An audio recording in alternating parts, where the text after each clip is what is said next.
"Stop, Your Grace." The words crossed the dining room just as the silver spoon reached the Duke of Staverley's mouth. For one suspended moment, no one moved. Not the footman holding the tray, not Dr. Barnabas Crane beside the hearth, not Lady Teresa Sedgwick, whose hand remained poised above her untouched wineglass. Even the candles seemed to burn more steadily, as though the whole room had drawn breath and refused to release it. Benedict Sedgwick slowly lowered the spoon. The dark amber tonic trembled against its shallow silver bowl. His eyes lifted toward the woman who had spoken. Phoebe Lambourne sat 2 places behind Lady Teresa, where a paid companion of respectable birth and reduced circumstances was expected to sit. Close enough to be summoned, far enough to be forgotten. She had not intended to speak. She had spent years learning the social usefulness of silence, especially in houses where rank settled arguments, before truth had a chance to enter the room. But she had seen the liquid. She had seen the way it clung to the engraved spoon. And once she had seen it, she could not pretend otherwise. "Miss Lambourne," Lady Teresa said at last, her tone soft with the kind of astonishment that could humiliate more efficiently than anger, "have you forgotten yourself?" Phoebe rose because remaining seated would have made her defiance look careless. She clasped her hands lightly before her. They were cold, but steady. "No, my lady." "Then perhaps you might explain why you have interrupted His Grace at his own table." Benedict said nothing. That silence was more dangerous than Lady Teresa's rebuke. For 8 months, the Duke had endured what Dr. Crane described as a lingering weakness following a riding fall. He had lost weight, his complexion had grown pale, his hands sometimes trembled. On certain mornings, he appeared clear and alert. By evening, fatigue could reduce even simple conversation to effort. Society had begun speaking of him in softened voices, as people spoke of a house after fire damage. Still magnificent, perhaps never the same. Phoebe had observed the changes because companions observed everything. Their usefulness depended on it. They noticed shawls before ladies admitted to being cold. They remembered which visitors must not be seated together. They knew when letters had brought bad news because the seals were broken too quickly. Yet a companion was expected to notice without possessing opinions. Phoebe looked at the spoon. "The tonic appears different tonight." Dr. Crane gave a small, incredulous laugh. He was a well-dressed man of 50, with silver at his temples and the composed authority of someone rarely contradicted by those beneath him. "Different? Yes, sir." "From what?" "From the preparation His Grace has taken before." Lady Teresa's eyes sharpened. "You have made a study of my nephew's medicine?" "No, my lady. I have carried the tray twice when the footman was occupied, and I have seen the bottle opened on several occasions." "And that makes you qualified to question a physician?" Phoebe felt every gaze settle more heavily upon her. The old instinct urged her to retreat, apologize, lower her eyes, preserve her position. It was an instinct built over years of polite dependence. She ignored it. "No, my lady. It makes me qualified only to say what I observed." Dr. Crane stepped closer. "And what precisely did you observe?" Phoebe nodded toward the spoon in Benedict's hand. "The tonic is darker. It moves more slowly. It clings to the silver." The doctor's expression hardened. "Temperature can alter appearance." "Yes, sir." "Storage can alter consistency." "Yes, sir." "Then you admit there may be a harmless explanation." "Of course." Lady Teresa exhaled as though reason had finally returned to the room. Phoebe continued. "But a harmless explanation can be found before His Grace swallows it." Silence returned. Benedict's eyes did not leave her face.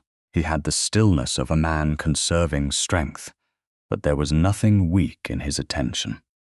Phoebe became aware of the risk she had taken in a deeper way.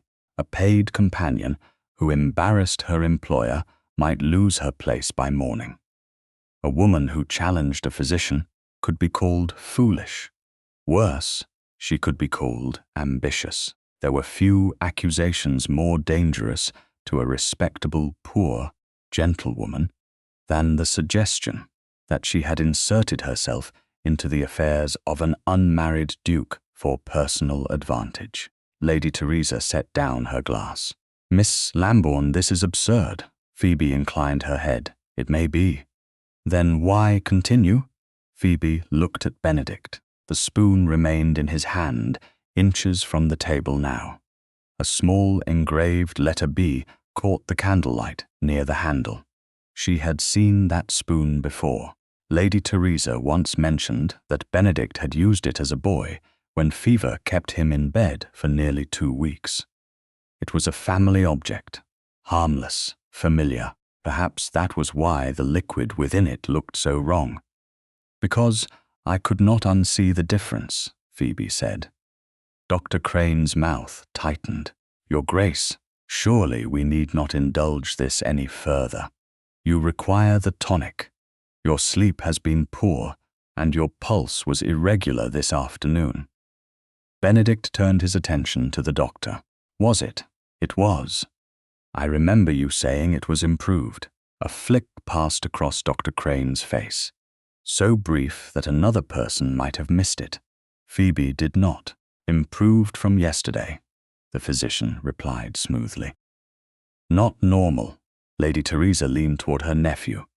"Benedict, you know how unwell you become when you miss a dose." He looked at her. "Do I?" Her expression softened at once. "You were very confused last month. I remember being told so." Something in his voice changed the room. It was not louder. Benedict rarely needed volume. The Duke of Staverley had inherited one of the oldest titles in England, broad Hampshire lands, a London house, and the trained habit of command. Illness had dimmed his strength. It had not erased the instinct beneath it.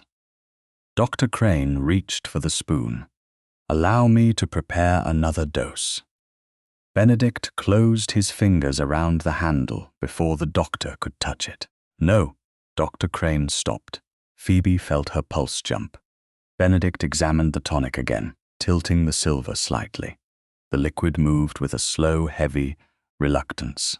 "Miss Lambourne, Your Grace, you said you have seen this preparation before." "Yes." "How often?" "Enough to know that I have not seen it behave this way." "Do you know what it is?" The question mattered. Phoebe knew it. Dr. Crane knew it. Lady Teresa knew it.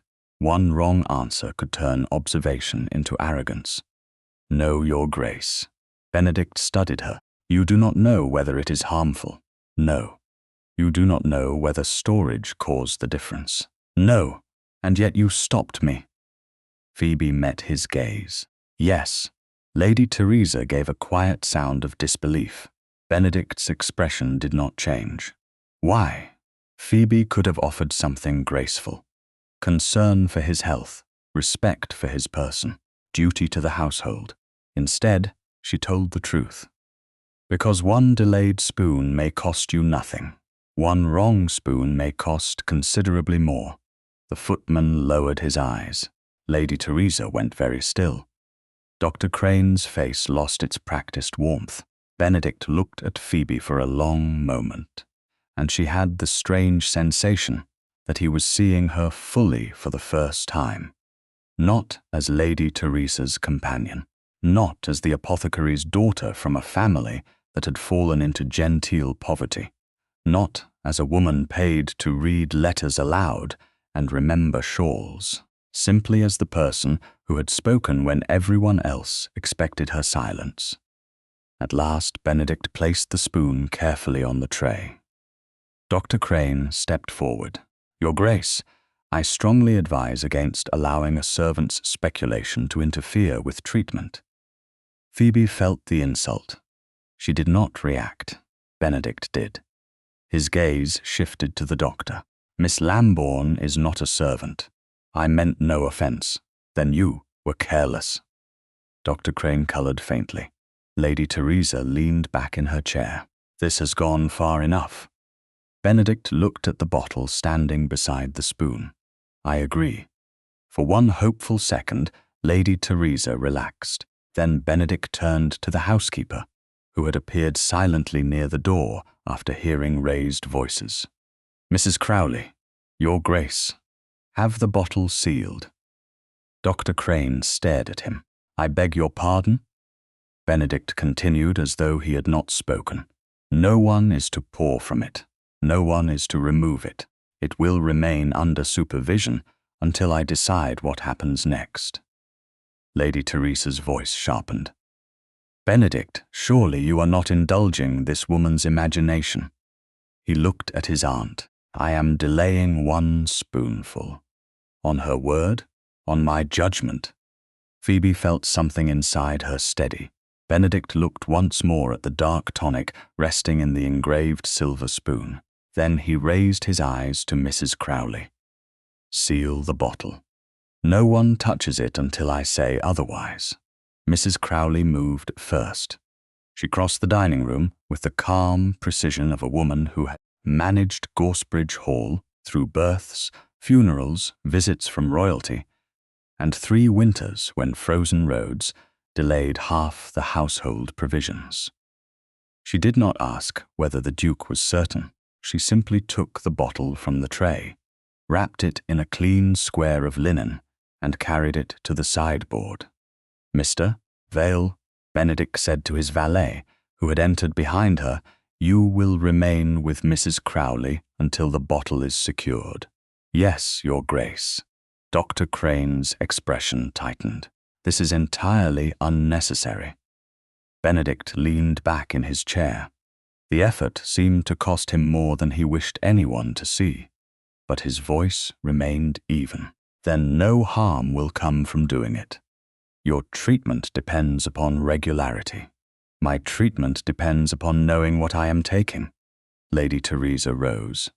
Benedict, you are exhausted. This conversation should wait until morning. No, the single word stopped her. He looked at the bottle, then at the spoon, then finally at Phoebe. Miss Lambourne will remain. Phoebe had expected dismissal. Perhaps not tonight, but soon. The sudden certainty that she would instead be questioned beneath the Duke's own authority sent a different kind of unease through her. Of course, Your Grace. Lady Teresa's gaze flickered toward her. Surely that is not necessary. It is necessary because she is the only person who raised the objection. An objection based on appearance. Yes. Benedict shifted his attention to Dr. Crane, and until the reason for that difference is established, I will not take another dose from this bottle.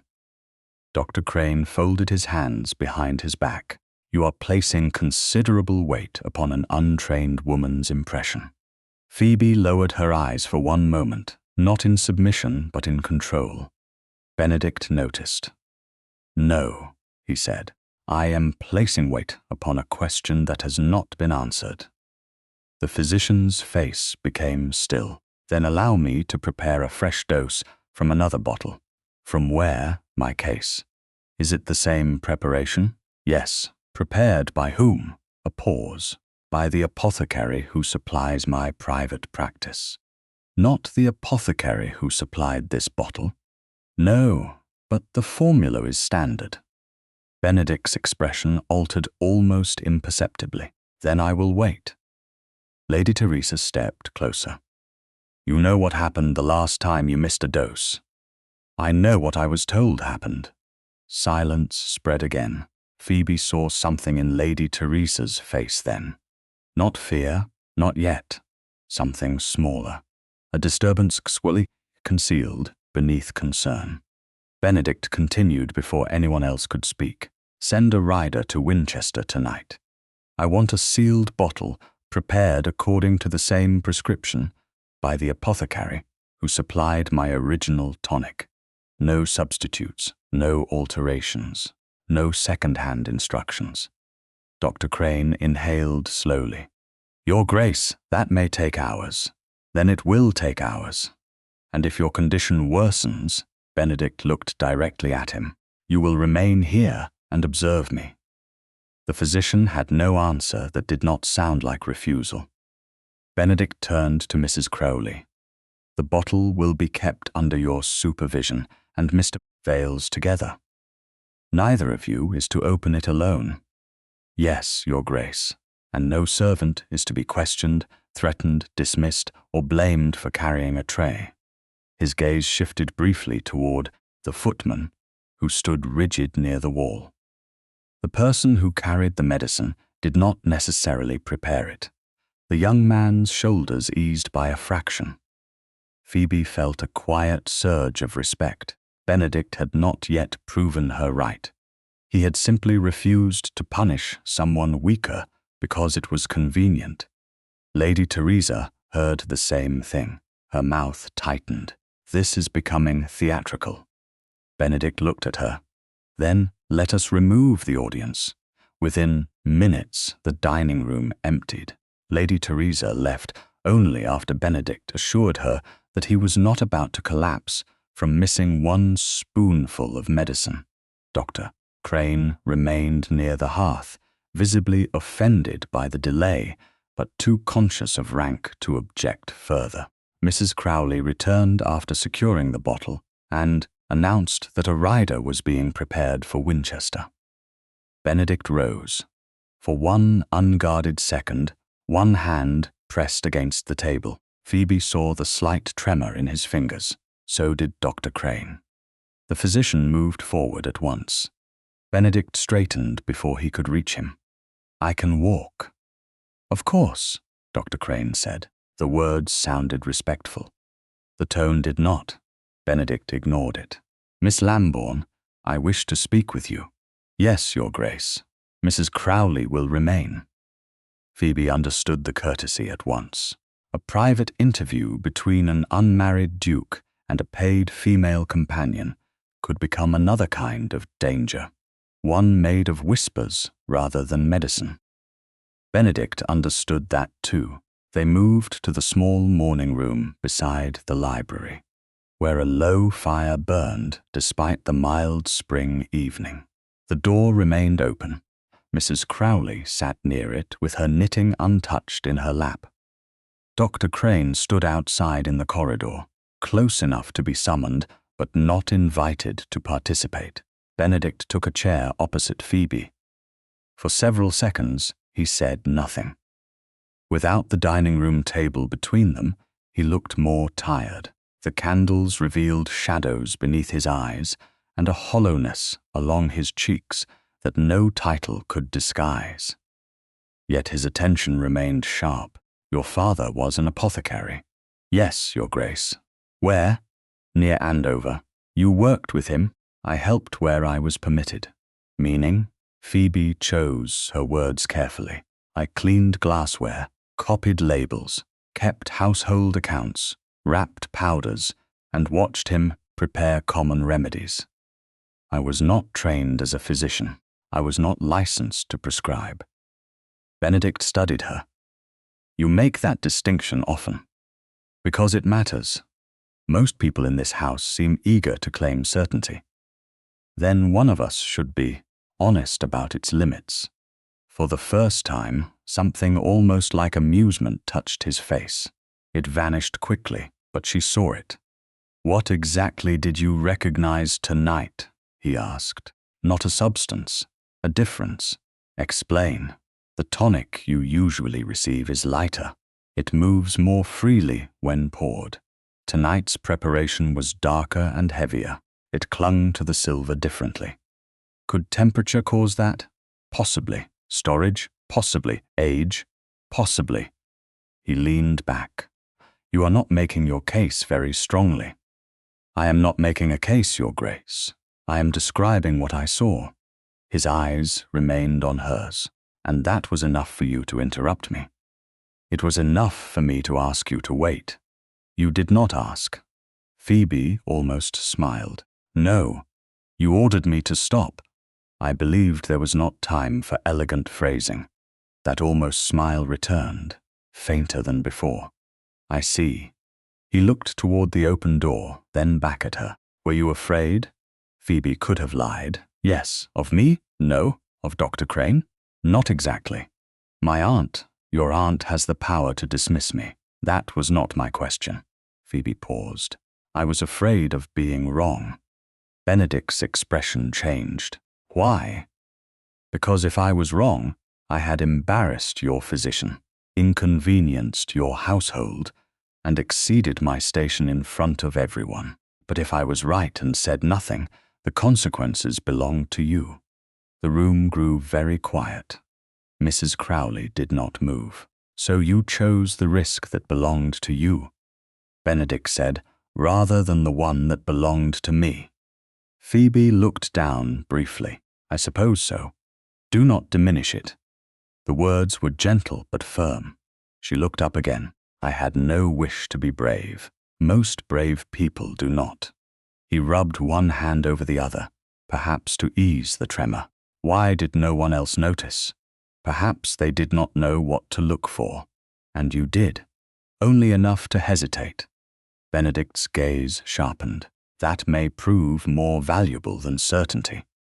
A faint sound came from the corridor as Dr. Crane shifted his weight. Benedict heard it too. One more question, Miss Lambourne. Your Grace, why did you risk your position? Phoebe answered before caution could interfere. Because I could not unsee the difference. He held her gaze for a long moment. Then he nodded. Good. The word surprised her. Good. I prefer a person who admits what she does not know to one who explains everything too quickly. He stood, more steadily this time. You will not be dismissed for what happened tonight. Phoebe's breath caught. Your Grace, I did not ask for protection. I am not offering protection from truth. I am preventing punishment before truth has been established. That distinction mattered, more than he could know. Mrs. Crowley rose as Benedict moved toward the door. The rider has gone, Your Grace. How long to Winchester and back? Several hours, allowing for the road. Benedict nodded. Then we wait. Dr. Crane appeared at once. Your Grace, I must insist that waiting carries risk. Benedict looked past him toward the dark corridor beyond. So does swallowing what no one can explain. Then he turned to Mrs. Crowley. When the sealed bottle arrives, wake me, whatever the hour. Phoebe watched him leave, moving slowly but without assistance. For the first time since she had entered Gorsebridge Hall, she had the uneasy sense that the house itself had shifted around her. Nothing had yet been proven.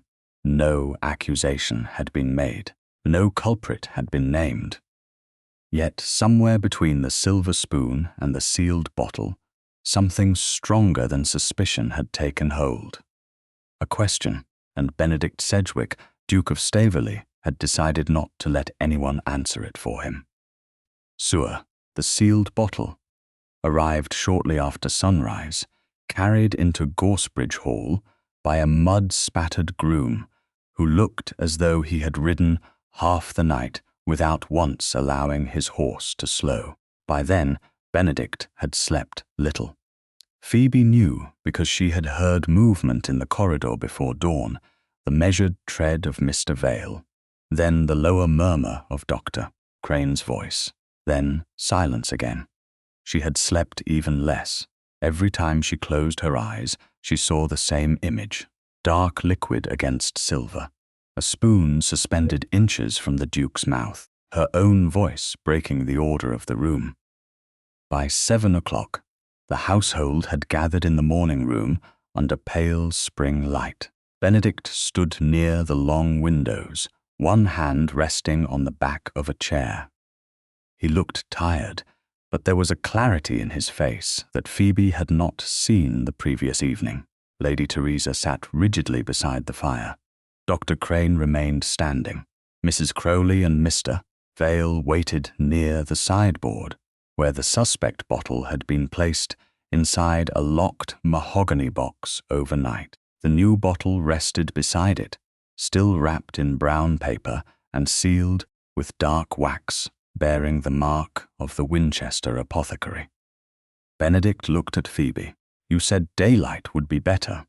"Yes, Your Grace." "Why?"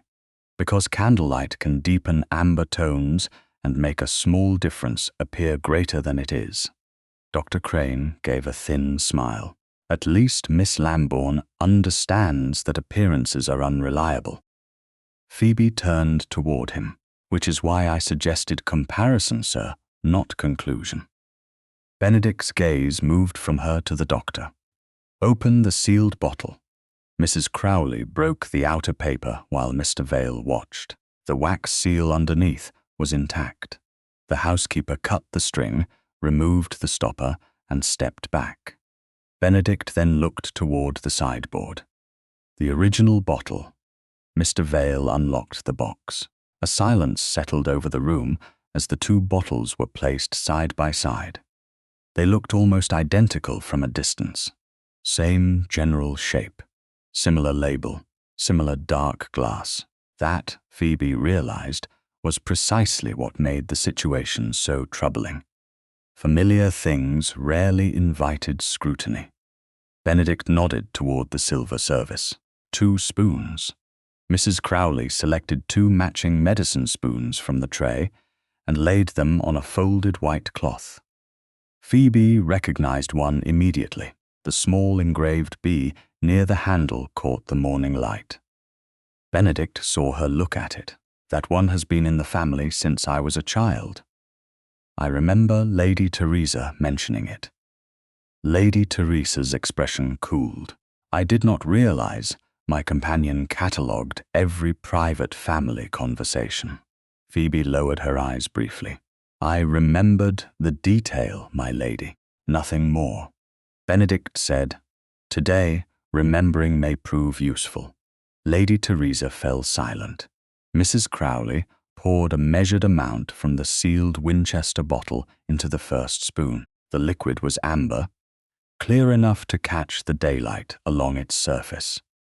It moved lightly when the spoon was tilted. Then she poured the same amount from the suspect bottle into the engraved spoon. No one spoke. The difference was not dramatic.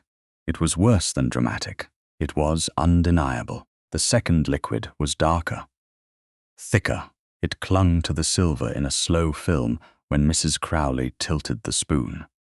Phoebe felt her pulse quicken. She had been afraid of being wrong. She had also been afraid of being right. Benedict stepped closer. "Bring them to the window." Mrs. Crowley obeyed. Sunlight fell across both spoons. Dr. Crane moved forward at once. "Temperature remains a possible explanation." "Then say how," Benedict replied. "One bottle traveled through the night air. The other remained indoors, which should make the new bottle colder." "Yes, and yet the older liquid is the heavier one." Dr. Crane paused. "Age can alter consistency." Phoebe looked at him. "Would age alter the color as well?" "It may." "Would it alter the residue?" His eyes sharpened. "Miss Lambourne, you are again exceeding the limits of your knowledge." "No, sir. I am asking whether the limits of mine are smaller than the limits of yours." Lady Teresa rose abruptly. "That is enough." Benedict did not look at her. He was watching the 2 spoons. "No, it is not." His voice remained quiet, but the room changed around it. He pointed to the sealed bottle, the apothecary's note.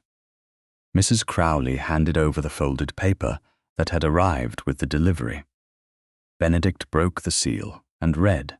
His expression hardened. "The prescription has not changed." Dr. Crane said nothing. Benedict read the relevant line aloud, prepared according to the formula supplied previously for His Grace, with no alteration in strength or composition requested.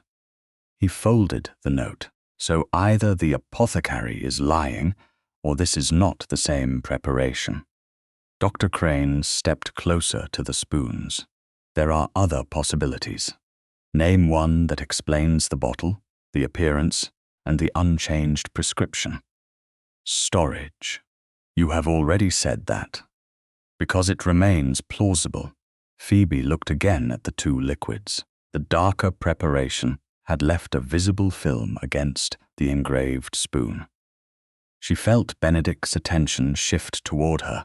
Miss Lambourne, Your Grace, what do you know? The question was deliberate. Not what do you suspect, not what do you fear, what do you know? Phoebe answered with equal care. I know the two preparations do not behave alike. Anything else? No. Dr. Crane exhaled as though vindicated. Phoebe continued, and I know they cannot both be what the label says they are. The room went still. Benedict looked at her for a long moment. Then he turned to Mrs. Crowley. Return both bottles to separate locked custody. Neither is to be used. Dr. Crane's restraint finally cracked. Your Grace, I must object. You may. Suspending treatment based on a companion's visual impression is irresponsible. Benedict's face became colder. I am suspending treatment from one unexplained bottle. Your condition requires management. Then it will be managed by someone who can answer a question. Lady Teresa stared at him. Benedict, surely you are not dismissing Dr. Crane. No. The physician's shoulders eased slightly. I am removing unsupervised access to my medicine until an independent opinion is obtained. Doctor. Crane's face changed. You cannot seriously mean that. I do. Benedict turned to Mrs. Crowley. Preserve the household medicine register. The housekeeper blinked. Your Grace, all entries, all deliveries, all instructions, nothing is to be removed. Yes, Your Grace, Mr. Vale, account for everyone who has routinely handled my medicine between delivery and dosage. At once, Lady Teresa moved toward her nephew. This is madness. You are turning your own household into a court of suspicion.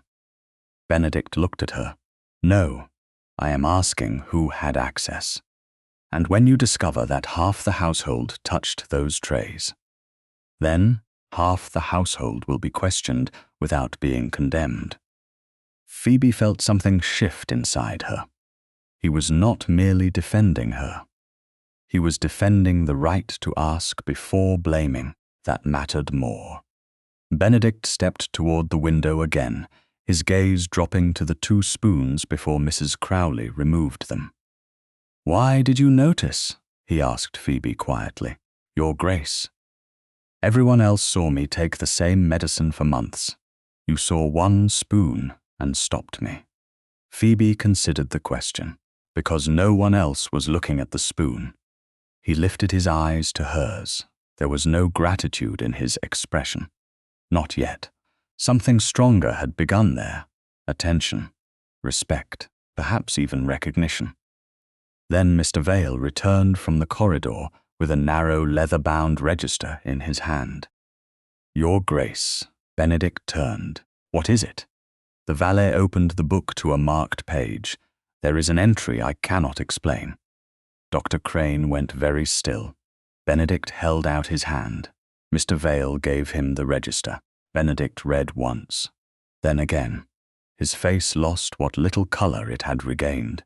This bottle was entered 3 days before any delivery came from Winchester.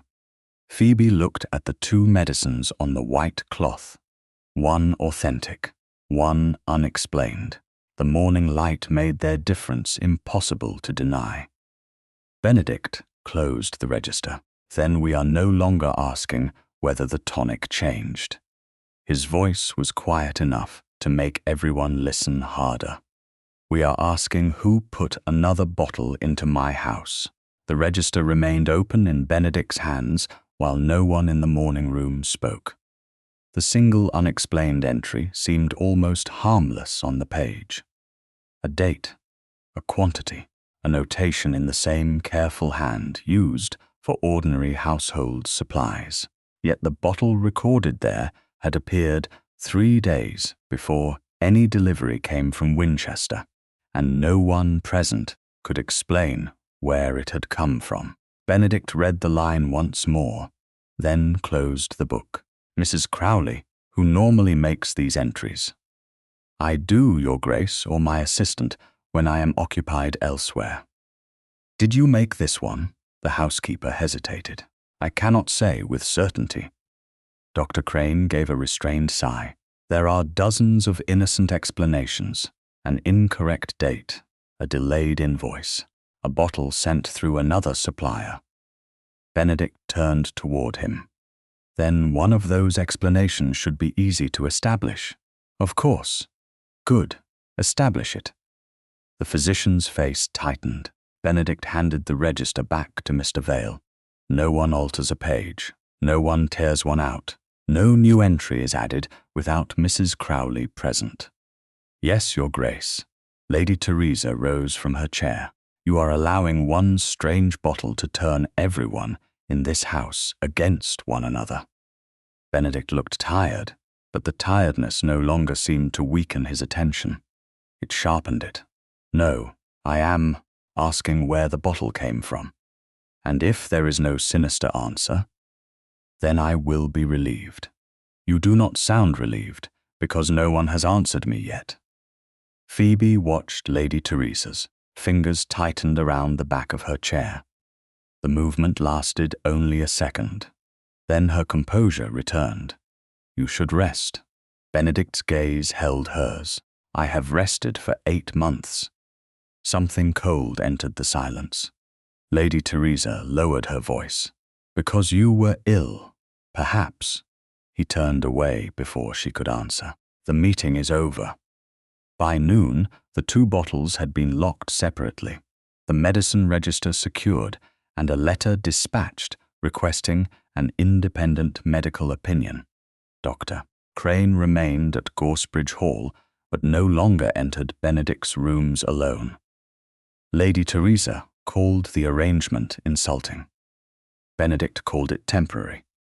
Phoebe called it nothing at all. She had learned that truth often became harder to find when too many people rushed to name it.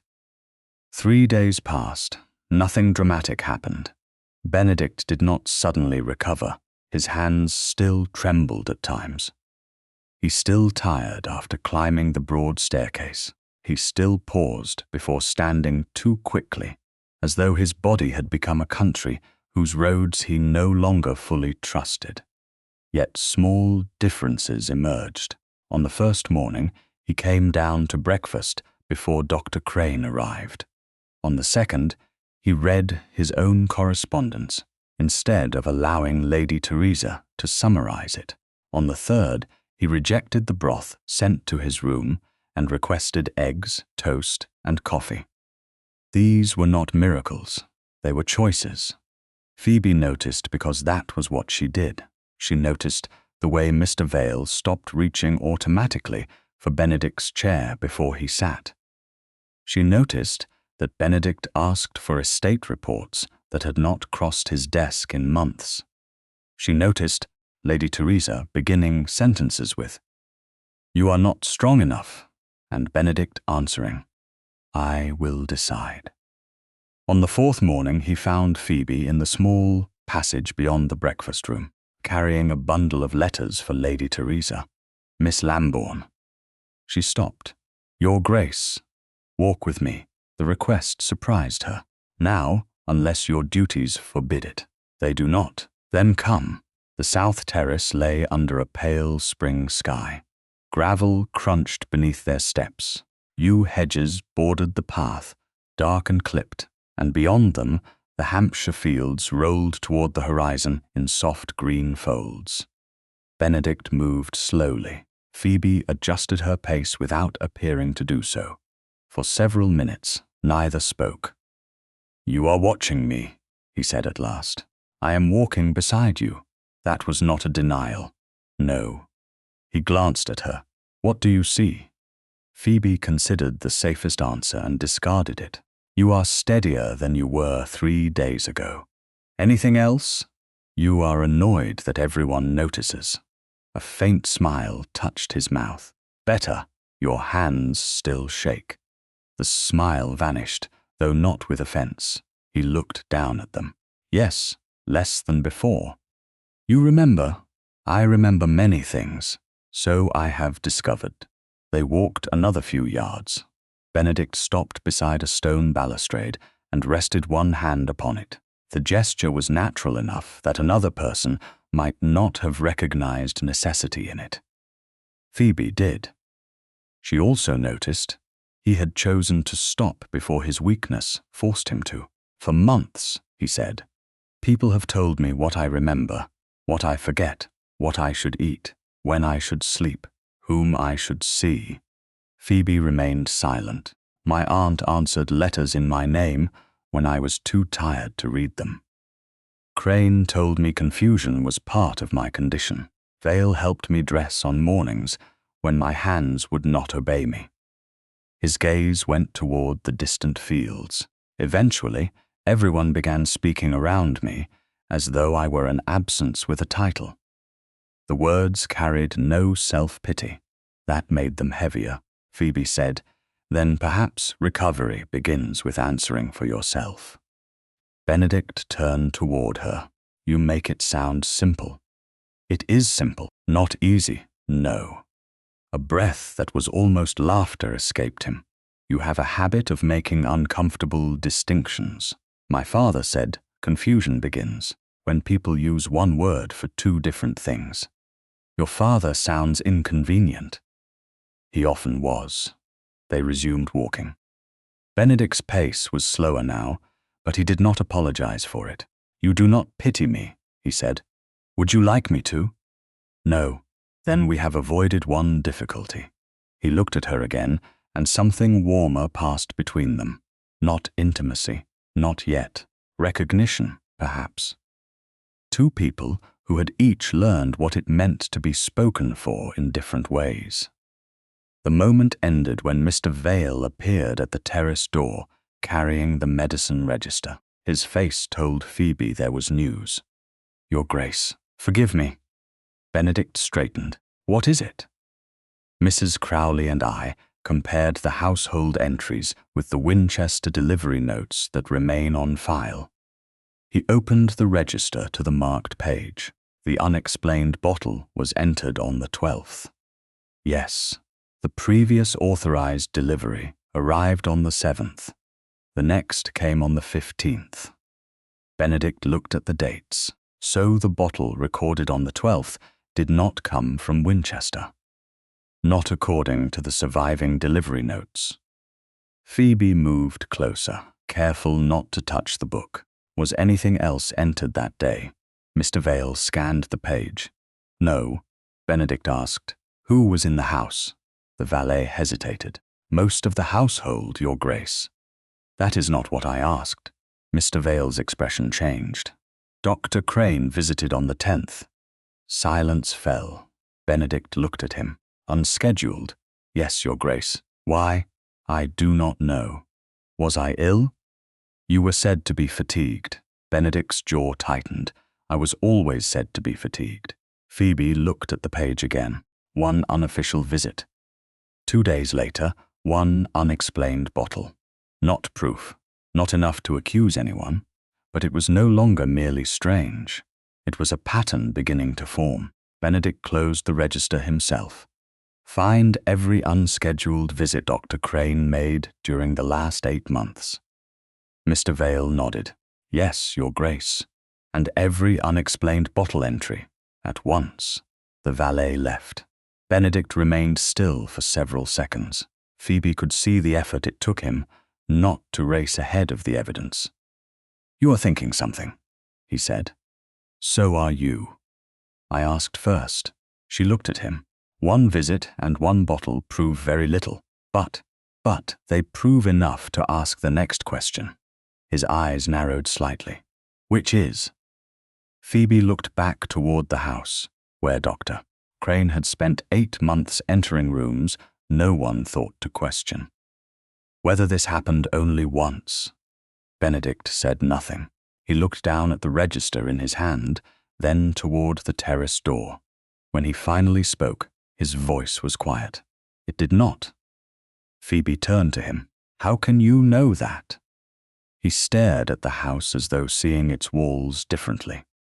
Because the 10th was not the only time Crane came without being expected. By late afternoon, Mr. Vale had found 4 unscheduled visits.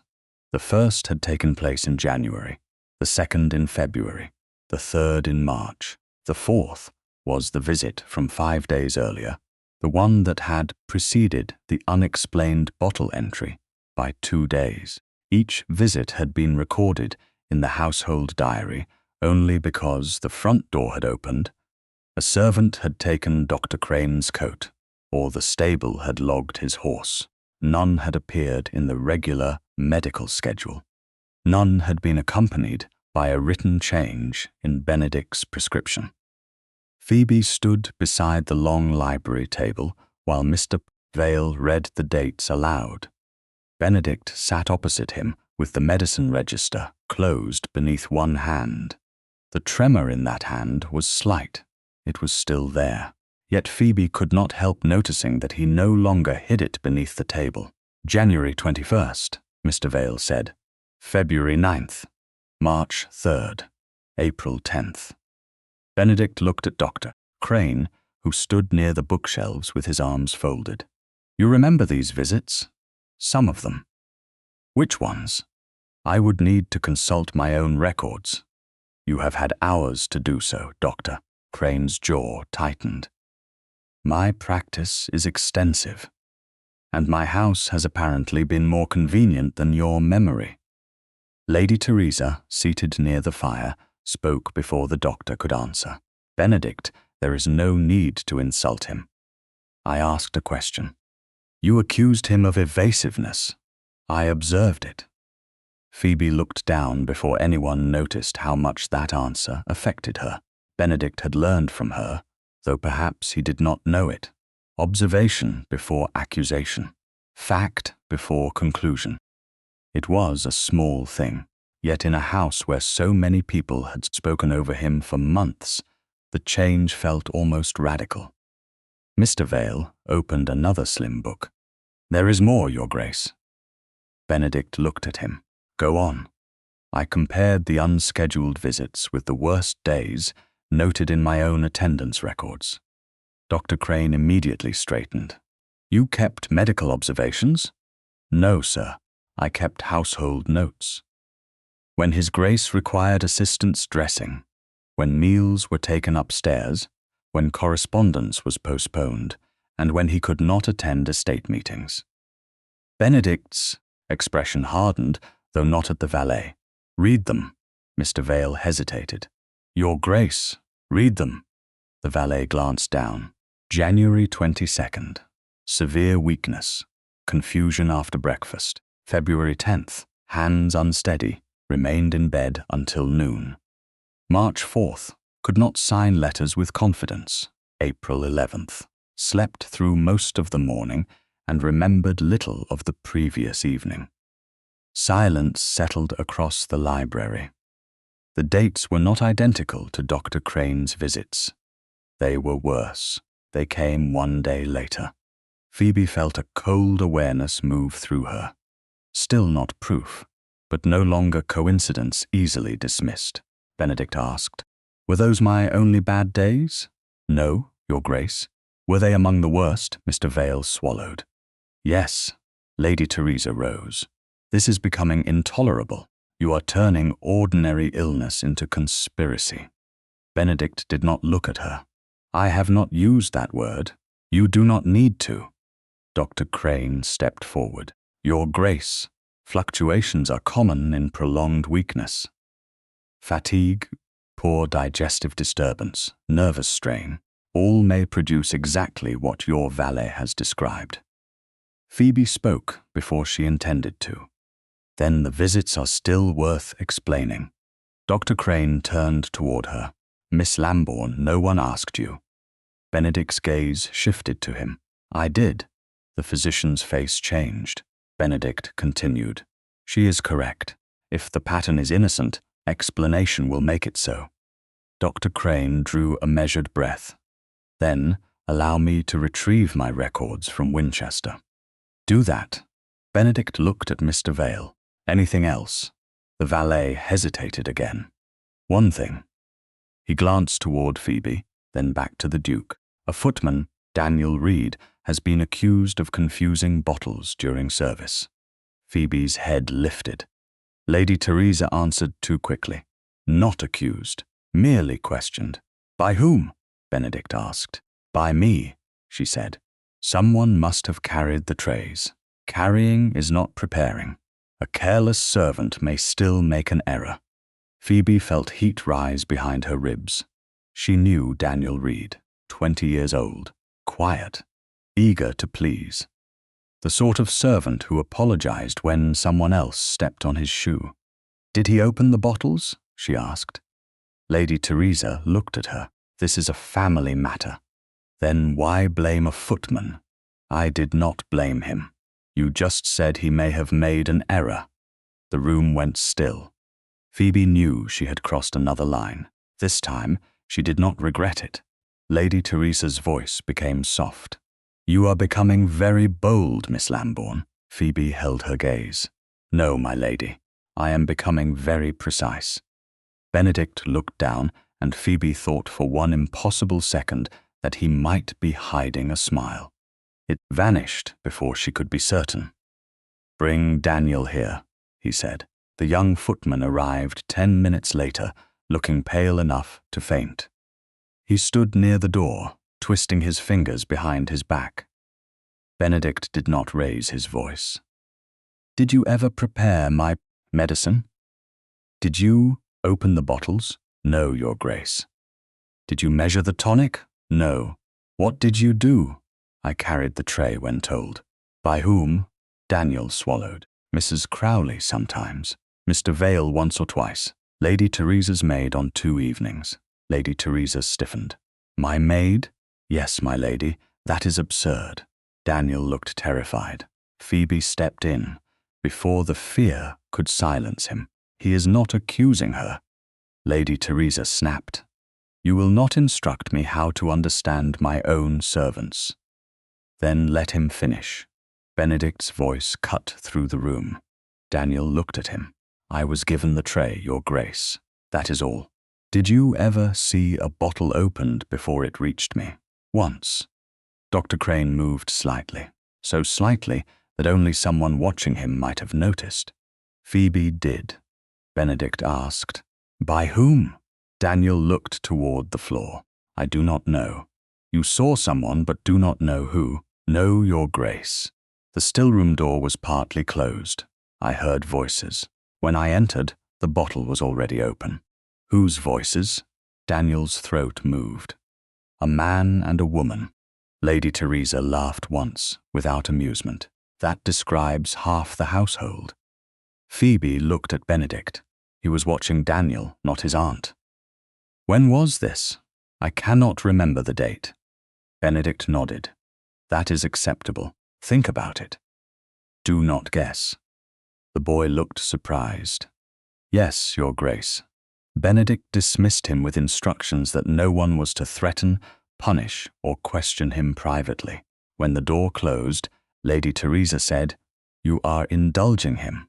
I am preventing convenience from becoming guilt. Phoebe felt the words settle inside her. He was learning quickly. Later, after the others had gone, Phoebe remained in the library to return several letters to Lady Teresa's writing desk. Benedict was still there. A small leather notebook lay open beside him. The moment she entered, he closed it. Phoebe stopped. I can come back, no. He placed one hand over the notebook. These are private notes. Then I will not ask. He studied her. You are not curious. Of course I am, but you will not ask. No. Why?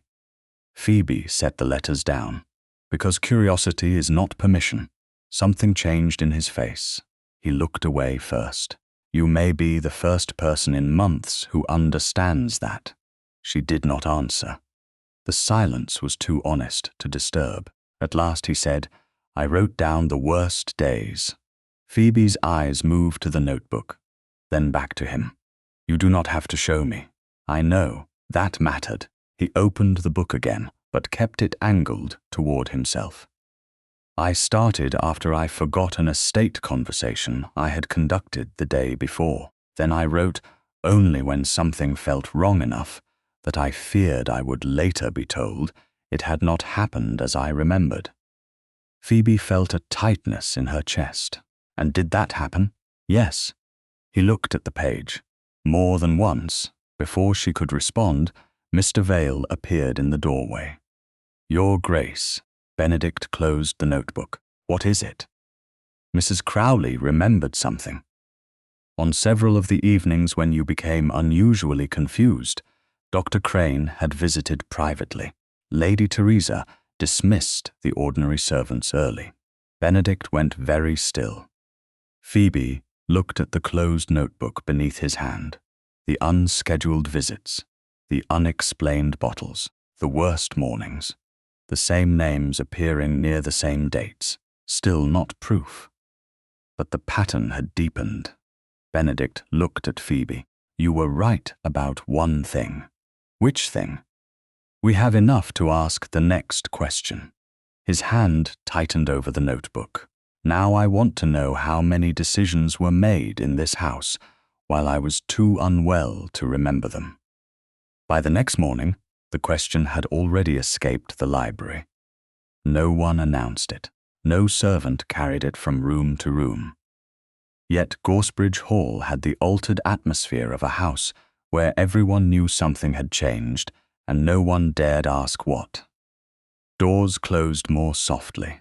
Conversations stopped when Benedict entered. Dr. Crane remained correct, distant, and visibly offended by the restrictions placed upon him. Lady Teresa became gentler. That was what made her more dangerous. Phoebe noticed the change first at breakfast. Lady Teresa asked whether she had slept well. She suggested Phoebe take the afternoon free. She remarked that the strain of recent events must be considerable for a woman unaccustomed to medical responsibility. Each sentence sounded kind. Together, they formed a net. Phoebe buttered her toast and answered only what was asked. I slept adequately, my lady. I am glad. You have been under unusual pressure.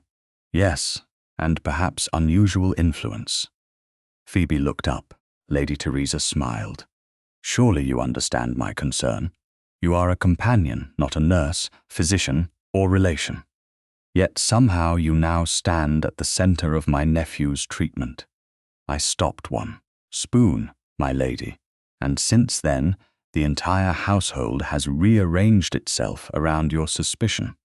Benedict, seated at the head of the table, set down his coffee cup. The household rearranged itself around my decision. Lady Teresa turned toward him with practiced concern. Of course, Benedict, I only mean that Miss Lambourne may not understand how society interprets these things. Phoebe knew exactly what she meant. Society rarely needed facts when arrangement, class, and proximity offered something more entertaining. An unmarried duke, a paid female companion, private conversations, a mysterious illness, a woman whose name had become attached to his recovery. The truth might be clean. Gossip did not care. Benedict said, then society will be disappointed. Lady Teresa gave him a look almost maternal. Society is rarely disappointed. It simply becomes imaginative. Dr. Crane, who had accepted an invitation to remain for breakfast, folded his napkin. Her ladyship is correct about one point. Medical interference by an untrained person can have consequences. Phoebe turned toward him. I did not alter the prescription. No, you merely persuaded His Grace to stop taking it. Benedict answered before she could. She persuaded me of nothing. Dr. Crane looked at him. Your Grace, I chose not to swallow an unexplained liquid. I ordered the comparison. I requested the independent opinion. Miss Lambourne is not responsible for decisions I made. The room fell quiet. Phoebe felt the force of what he had done. He had not defended her with sentiment. He had taken ownership. Lady Teresa looked down at her plate.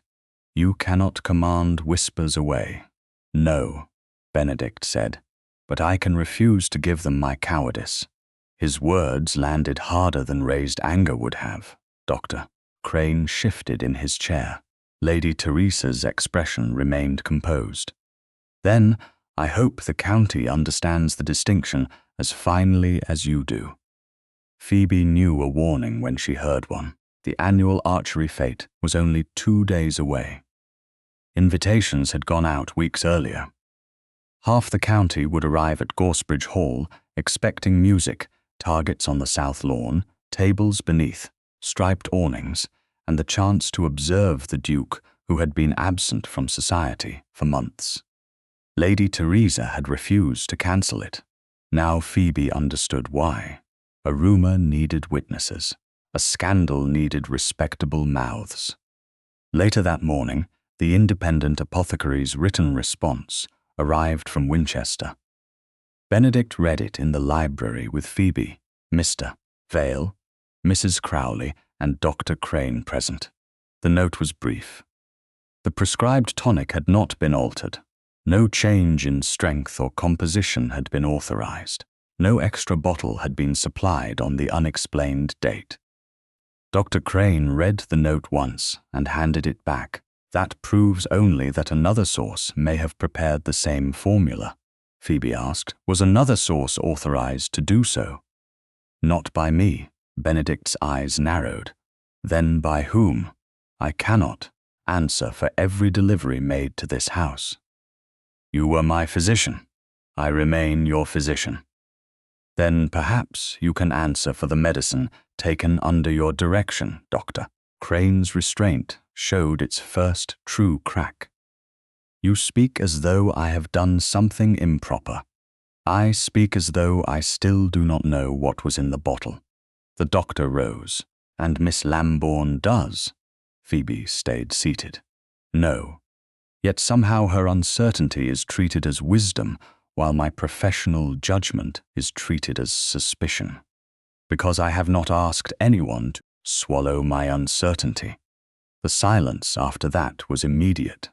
Benedict looked at her, and this time there was no attempt to hide the faint movement at the corner of his mouth. Dr. Crane noticed it too. His face hardened. You are clever, Miss Lambourne. I am careful. Those are not always the same thing. No. Phoebe held his gaze. That is why I prefer careful. Benedict stood. Enough. The word was quiet. Final. The authorized prescription was unchanged. The extra bottle did not come from the Winchester apothecary. Until those facts are explained, no one will tell me that the matter is settled. Dr. Crane looked toward Lady Teresa, but she was not there. She had left the library before the note was opened. Phoebe noticed that too. By afternoon, the whispers had begun. A visiting widow from a neighboring estate told Lady Teresa's maid that Miss Lambourne had become very involved in the Duke's health. A footman overheard another servant repeat that Phoebe had insisted Dr. Crane was poisoning his patient, though she had never used the word poison. By evening, someone had added that Benedict refused medicine unless Phoebe approved it. None of it was true. That did not matter. Phoebe stood near the drawing-room window after dinner, pretending to sort Lady Teresa's correspondence. Benedict entered without announcement. He stopped when he saw the letters in her hands. More work. Your aunt prefers her replies arranged before morning, and do you prefer it? Phoebe looked at him. Preference is a luxury for paid companions. That sounded rehearsed. It has had practice. He moved closer, though not enough to violate propriety. The door remained open. You heard the rumors. It was not a question. Yes, they are lies. Most rumors do not improve by being true. His expression darkened. I can correct them. You can correct facts. You cannot command imagination. My aunt said the same. That does not make her wrong. He looked toward the letters. "Do you regret stopping me?" Phoebe answered immediately. "No." Even now, especially now, his gaze held hers. "Why?" "Because if the gossip is false, it is unpleasant. If the bottle was false, it was dangerous. Those are not equal things." Something in his face eased. "You make that sound simple. It is simple. Not easy." She met his eyes. "No." A small silence passed between them. Warm this time. Brief, but real then. Footsteps sounded in the corridor. Lady Teresa entered with a folded card in her hand. "There you are." Her smile took in both of them at once. How fortunate. Phoebe felt the trap before a single word was spoken. Lady Teresa extended the card to Benedict. "The final list for the archery fete. Nearly 40 guests have accepted." Benedict did not take it. "I know." "Then you also know they are coming partly to see you." "That is their problem." Lady Teresa laughed softly. "And perhaps to see Miss Lambourne." Phoebe remained still. Benedict's expression cooled. "Meaning?" "Only that people are curious. A companion who interrupts a physician alters the course of a duke's treatment, and then becomes his private advisor is bound to attract attention." "She is not my private advisor." "Then perhaps you should explain that." Phoebe understood now. The attack would not accuse her of changing the medicine. It would accuse her of ambition, of presumption, of using a sick man's vulnerability to raise herself. Lady Teresa smiled at her. "Do not look so troubled, Miss Lambourne. If everything is innocent, surely you have nothing to fear." Phoebe folded the final letter and placed it on the desk. "Innocence has never prevented society from enjoying itself, my lady." Benedict looked at her, then at his aunt. "The fete will proceed." Lady Teresa's smile deepened. "Excellent, and so will the inquiry." Her smile did not vanish. It became very still. Benedict continued, "The apothecary confirms the prescription was never altered. Therefore, the unexplained bottle did not come from an authorized change." Lady Teresa's fingers tightened around the guest list. Only once. Then they relaxed. How troubling. Phoebe watched her. Benedict did too. Outside, wheels sounded on the gravel drive. The first early guests had arrived for the following day's festivities. Lady Teresa looked toward the window and said, almost lightly, "Then I suppose tomorrow will be interesting." Phoebe knew better. Tomorrow would not merely be interesting. It would be public. By noon, the south lawn of Gorsebridge Hall glittered with polished bows, bright ribbons, white gloves, and the carefully arranged ease of people who had come to enjoy themselves while secretly hoping for something to discuss afterward. Targets stood at measured distances across the grass. Striped awnings shaded long tables set with lemonade, seed cake, cold meats, and silver tea service. Ladies in pale spring colors moved between groups of gentlemen, while servants crossed the lawn with trays and folded cloths. Nothing appeared improper. That was what made the danger so efficient. Phoebe stood beside Lady Teresa beneath the largest awning, answering small questions about guest cards and luncheon arrangements. She had dressed simply in grey-blue silk, with no ornament beyond a small brooch at her throat. She knew better than to appear either defiant or wounded. Society enjoyed both too much. Benedict had come down later than the others, walking without assistance, and refusing the chair, placed too quickly near the terrace steps. His color was still pale, but he stood straighter than he had a week earlier. The change drew attention. So did the fact that Dr. Crane watched him with the strained patience of a man whose authority had begun to slip. Phoebe tried not to look at Benedict often. She failed. Once, she found him already watching her. He did not smile. Neither did she. The exchange lasted barely a second, yet it steadied something in her. Then Lady Teresa touched Phoebe's sleeve. Miss Lambourne, Mrs. Wexford is asking about the second shooting order. Phoebe turned at once. Of course, my lady. She crossed the lawn, answered the question, and returned to find a new cluster gathered near Benedict. Dr. Crane stood among them. So did Lady Wexford, Sir Martin Ellison, Mrs. Harbury, and two neighbouring landowners, whose opinions travelled farther than their carriages. Lady Teresa approached with Phoebe at her side. The conversation was already in progress. Naturally, His Grace has always been stubborn about rest, Dr. Crane was saying with a mild smile. A physician learns patience. Sir Martin laughed. Especially with dukes, I imagine. Benedict did not. Especially with physicians who confuse disagreement with illness. The laughter faded. Dr. Crane recovered quickly. Your Grace proves my point. Lady Teresa stepped in before the silence sharpened. We are all merely grateful to see Benedict stronger. Mrs. Harbury turned toward Phoebe. And we have heard Miss Lambourne deserves some credit. There it was. The first clean cut. Phoebe answered evenly. His Grace deserves credit for his own decisions. How modest. Mrs. Harbury smiled. Though I am told you were quite forceful. I asked His Grace to delay one dose. You stopped him, did you not? Yes. Before his physician? Yes. The woman's eyebrows rose. How extraordinary. Dr. Crane gave a soft laugh. That is one word for it. Benedict looked at him. Choose the next one carefully. Dr. Crane's expression tightened. Lady Teresa moved smoothly into the space between insult and open conflict. No one doubts that Miss Lambourne acted from concern.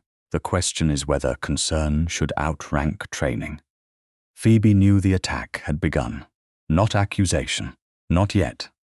Concern shaped into a weapon. Sir Martin looked interested. You disagree with Dr. Miss Lambourne. I observed that two preparations labelled as the same medicine did not appear the same. And you concluded one was dangerous. No. Poisoned? Mrs. Harbury asked. No. Then what exactly did you conclude? Phoebe met her gaze, that His Grace should not swallow what no one could explain. A pause followed. Benedict's eyes remained on her. Dr. Crane said, an untrained eye can easily be misled by temperature, age, even light. Phoebe turned toward him. Then the independent apothecary's note should have ended the matter. It confirmed only that he did not alter the prescription, and that he did not supply the unexplained bottle. The guests went still. Lady Teresa's smile did not change, but Phoebe saw the warning in her eyes.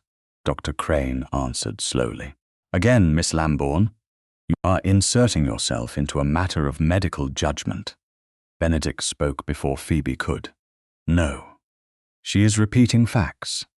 Lady Teresa lowered her voice. Benedict, perhaps this is not the place. It became the place when Crane chose to raise the subject. Dr. Crane's composure slipped by a fraction. I merely wished to correct the impression that interference carried no risk. Then correct it without making Miss Lambourne responsible for my decisions. Mrs. Harbury looked from Benedict to Phoebe. Still, one must admit the situation is unusual. Phoebe knew what would come next before the woman continued. A paid companion becoming so closely involved in the private health of an unmarried duke. The words were soft, respectable, lethal. A murmur passed among those nearest. Lady Teresa sighed, as though deeply embarrassed on Phoebe's behalf. I had hoped no one would be unkind enough to phrase it so plainly. Mrs. Harbury flushed. I meant no offence. Of course not. Lady Teresa looked at Phoebe. But people will ask questions. Phoebe's face remained still. People often do. And you understand how it may appear. How does it appear, my lady? Lady Teresa hesitated. That was the only victory Phoebe needed. She had forced the insinuation toward daylight. Dr. Crane stepped in. It appears that a woman without medical standing has placed herself at the center of a duke's recovery and encouraged him to distrust recognized advice. Benedict's voice cut through the lawn. That is false. Every nearby conversation stopped. Even the archers at the first target turned. Benedict faced the doctor. Miss Lambourne did not encourage me to distrust you. She asked me to delay one dose. I chose to stop taking medicine from an unexplained bottle. I ordered the comparison. I preserved the register. I requested an independent opinion. The decisions were mine. Dr. Crane bowed stiffly. As you say, Your Grace. Lady Teresa looked at Phoebe. Then perhaps Miss Lambourne will tell us whether she considers herself a medical authority. The questions was deliberate. Too much confidence would ruin her. Too much humility would erase her. Phoebe answered without raising her voice. No, that is why I did not diagnose the liquid. I stopped one unverified spoon. His Grace chose not to swallow it. Benedict said immediately, "The decision was mine." The lawn fell silent. For one brief moment, Phoebe felt protected. Then she understood protection was not enough. The whispers had already found their shape. So long as she remained Lady Teresa's paid companion, every step she took could be described as dependence. Every conversation with Benedict could be called ambition. Every discovery could be dismissed as a woman attempting to become necessary to a powerful man. Lady Teresa still controlled her employment, her movements, her respectability, and the appearance of her motives. Phoebe looked at her. The answer arrived with sudden clarity. "My lady," Lady Teresa's eyes narrowed. "Yes? I am resigning my position." Several people drew breath at once. Benedict did not move. Lady Teresa gave a brittle laugh. "Do not be dramatic." "I am not." Phoebe unclasped the small household key she carried on a ribbon at her waist and placed it on the nearest table. "I am grateful for the employment you gave me, but I will not remain in a position where my livelihood can be used to discredit what I have observed." Lady Teresa's face lost color. "You have nowhere to go." "I have already written to Mrs. Ellison in Winchester. She travels there tomorrow and has agreed that I may accompany her."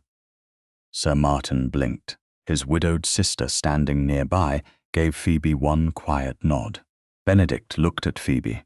His expression revealed nothing. "Is this what you choose?" he asked. "Not stay, not do not go. Only that." Phoebe met his gaze. "Yes, Your Grace." Something moved in his face, then settled.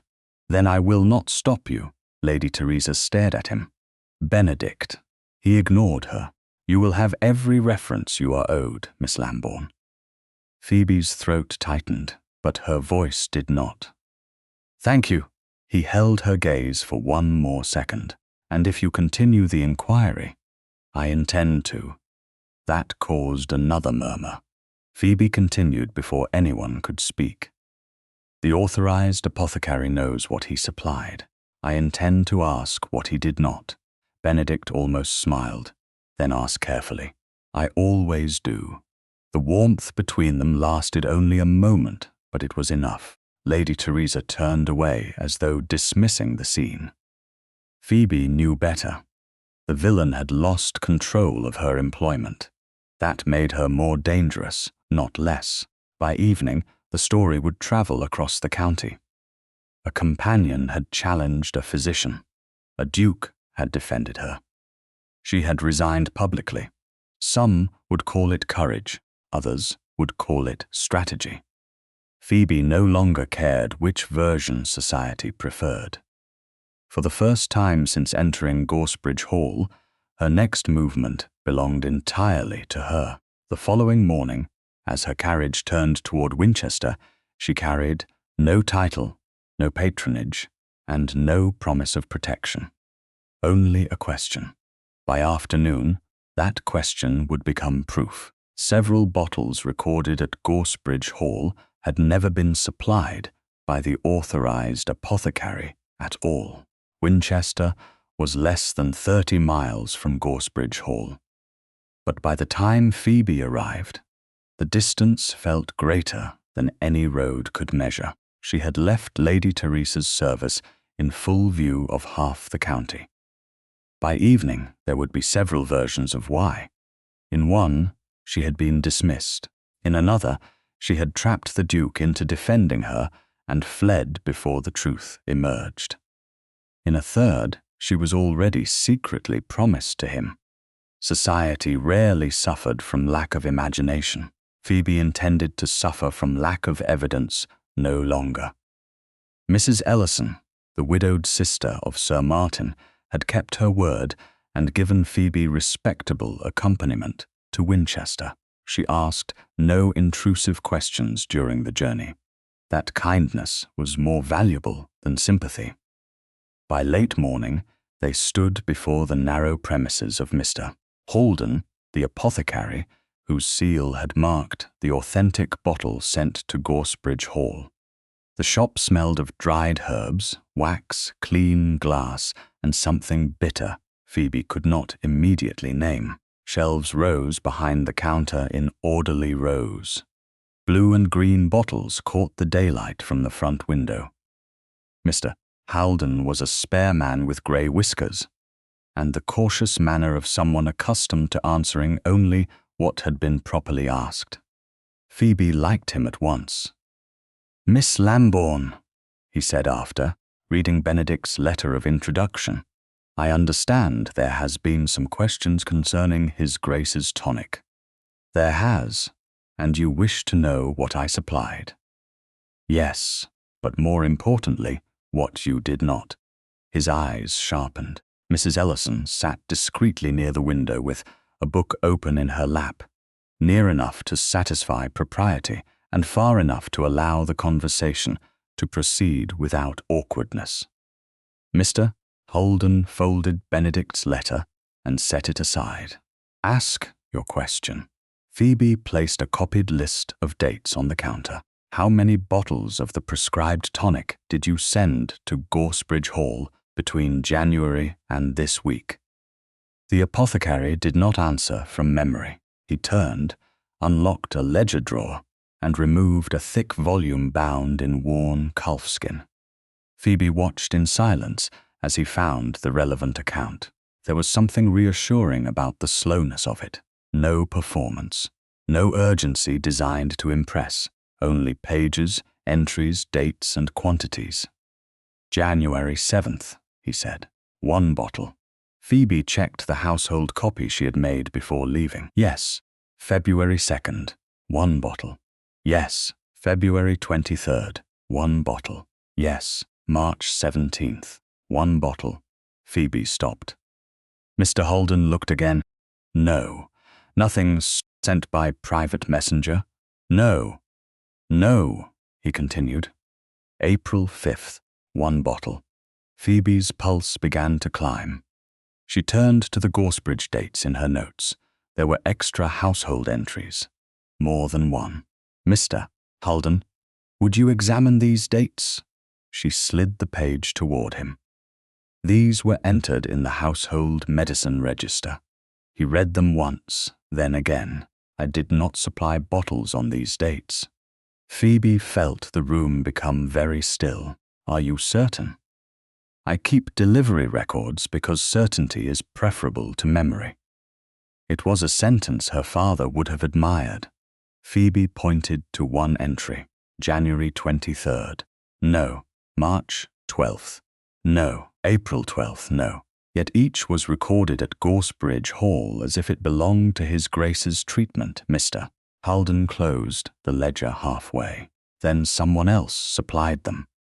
Could another apothecary prepare the same formula? Possibly, if given the prescription. Was the prescription changed? Not by me. Would you have known if Dr. Crane requested a change? If he requested one through my shop, yes. Phoebe took a breath. Did he? No. The answer landed more heavily than any accusation. Phoebe did not smile. She did not feel triumphant. She felt the deep unease that comes when uncertainty narrows toward intention. Can you confirm the seal used on your genuine bottles? Of course. He retrieved a wrapped sample bottle and showed her the wax mark. Simple, distinctive, easy to recognize once one knew where to look. And the household bottle sent 2 days ago? Phoebe asked. The genuine replacement carried this same seal. Yes. Then may I ask one further thing? Would ordinary aging make the preparation become darker and heavier within the expected period of use? Mr. Holden considered before answering. Not to the degree you described in His Grace's letter. Could temperature? Some change, perhaps. Not enough for me to dismiss a comparison without examining the liquid. Phoebe nodded. Thank you. He studied her. You are careful with your questions. I have had reason to be. You do not ask me to call the other bottle dangerous, because you have not examined it. Something like approval passed through his face. Good. He reopened the ledger. You should preserve these delivery entries. Will you sign a written copy? Yes. And state which dates do not correspond to any authorized supply from your shop. Yes. Phoebe let out the breath she had been holding. It was not proof of who had switched the tonic. It did not explain motive. It did not reveal what the darker liquid contained. But it established something vital. The extra bottles were real. The authorized apothecary had never supplied them. Someone had inserted another preparation into Benedict's treatment while preserving the appearance of routine. By the time Phoebe returned to Mrs. Ellison's house that afternoon, one letter was waiting. She recognized the Gorsebridge seal before the servant placed it in her hand. Benedict had written. For one foolish second, she simply stared at the paper. She had expected questions, perhaps instructions, perhaps a request that she return. Instead, the letter was brief. He wrote that Dr. Crane had been removed from all unsupervised access to medicine. Mr. Vale and Mrs. Crowley were reviewing household entries. A solicitor had been asked to examine unusual medical charges. Then came one sentence that made Phoebe read it twice. Tell me what evidence you require, and I will not ask you to return before you choose. Phoebe sat very still. He had understood. Not perfectly, perhaps not completely, but enough. He had not offered rescue. He had not sent a carriage as though her decision to leave were temporary disobedience. He had not demanded that she place herself back under the roof where Lady Teresa still held social authority. He had asked what the truth needed. Phoebe folded the letter carefully. Mrs. Ellison looked up from her chair. Good news, Phoebe considered. Useful news. The widow smiled. That is not the same thing. No. Phoebe looked down at the letter again. But sometimes it is better. Before evening, Mr. Holden sent the signed delivery statement. Phoebe compared it against her copied dates. 3 unauthorized bottles appeared in the household register. Each followed an unscheduled visit from Dr. Crane within a few days. The pattern was no longer an impression. It was becoming a structure. She laid the pages side by side on Mrs. Ellison's writing table. Authorized deliveries, unauthorized entries, private visits, dates of Benedict's worst weakness from Mr. Vale's notes. No single page solved the mystery. Together, they began to speak. Phoebe did not yet know who had supplied the extra bottles. She did not know who had opened them, poured them, or decided Benedict should receive them. But she knew the mystery could no longer be buried beneath one doctor's confidence or one lady's concern. Independent facts were beginning to converge. A servant entered with another letter from Gorsebridge Hall. Phoebe broke the seal. This message was shorter than the first. Benedict wrote that he had something she had never asked to see. Something private. Something he had guarded even from those closest to him. His symptom diary. Phoebe read the final line once, then again. The dates in it may answer the question we have not yet dared to ask. She closed her eyes for a moment, somewhere between the unexplained bottles and the worst days of his illness. Benedict believed there was a pattern, and he was offering her the one thing she had refused to request, access to the part of his weakness he would rather have hidden.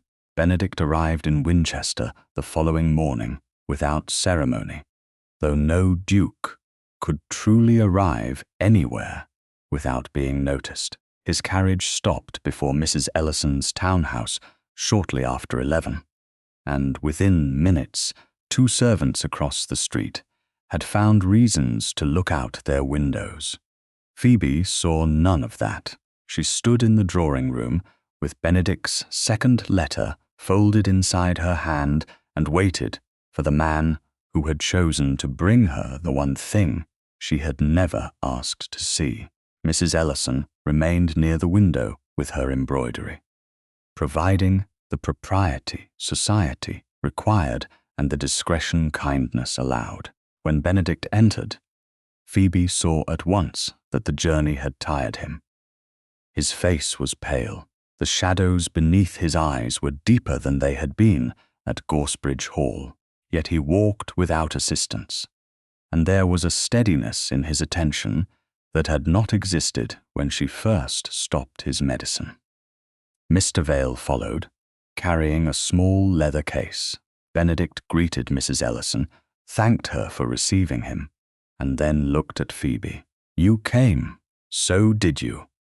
For 1 second, something almost warm passed through his expression. "I thought it better than sending this by messenger." Mr. Vale placed the leather case on a table between them and withdrew to the far side of the room. Benedict opened the case himself. Inside lay the narrow, dark notebook Phoebe had seen beneath his hand in the library. It looked ordinary, worn leather, slightly bent corners, no lock. Nothing about it suggested danger, yet Benedict did not touch it for several seconds. Phoebe understood then that the difficulty was not in giving her the diary. It was in allowing another person to know what it contained. She sat opposite him. "You do not have to show me. I know. Then why did you come?" He looked down at the notebook. "Because the dates may matter. That is not the whole answer." Benedict's gaze rose to hers.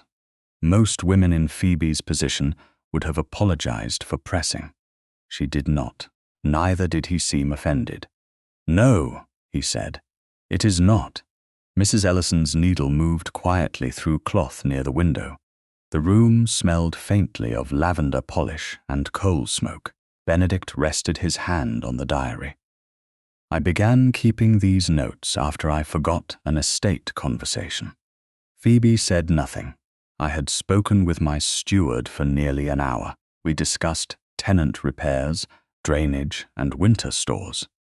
The next day, I remembered pieces of it, but not enough to trust my own memory.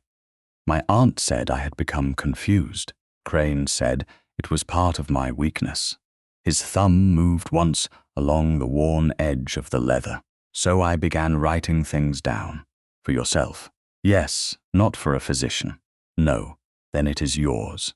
Something in his face tightened. "That is precisely why I nearly burned it." Phoebe glanced toward the notebook. "Because of what it says, because of what it proves I became." The words were quiet. She answered just as quietly. "Ill, dependent." The distinction came quickly, bitterly. Benedict looked toward the window, though he seemed to see nothing beyond it. There were mornings when my hands shook too badly to fasten a cuff. Days when Vale read letters because the words blurred. Evenings when I woke after supper and could not remember how I reached my room. His jaw tightened. Once I signed my name 3 times before I recognized the first 2 signatures as mine. Phoebe felt a pressure behind her ribs, but she refused pity. He had trusted her with pain. Pity would reduce it to spectacle. And you wrote those days down.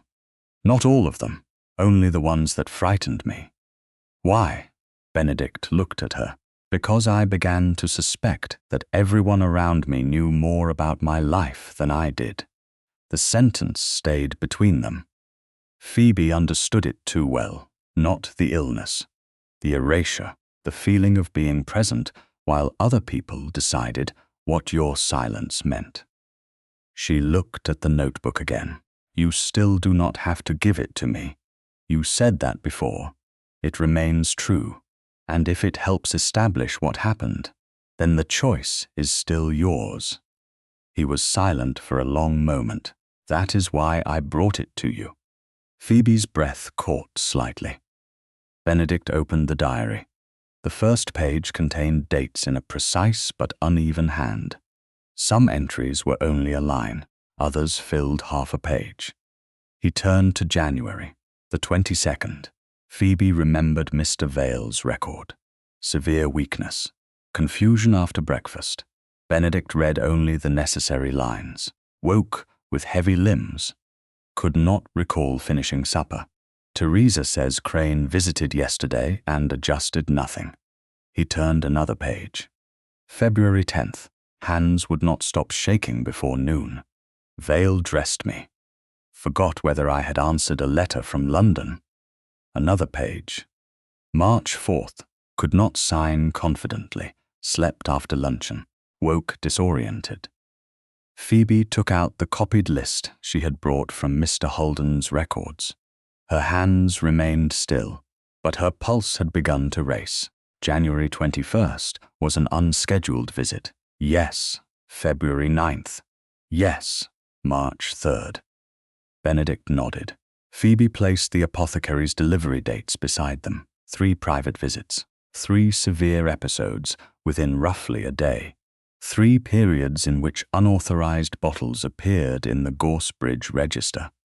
The pattern did not shout. It did something worse. It aligned. Phoebe looked at Benedict. There are entries you have not read aloud. Yes. Are they relevant to the timing? Some may be. Then I need you to decide what may be used. His expression changed. You are asking permission after I brought the diary to you. Of course. Why? Because possession is not consent to everything. Benedict stared at her. Mrs. Ellison's embroidery needle paused near the window, then resumed. Phoebe continued.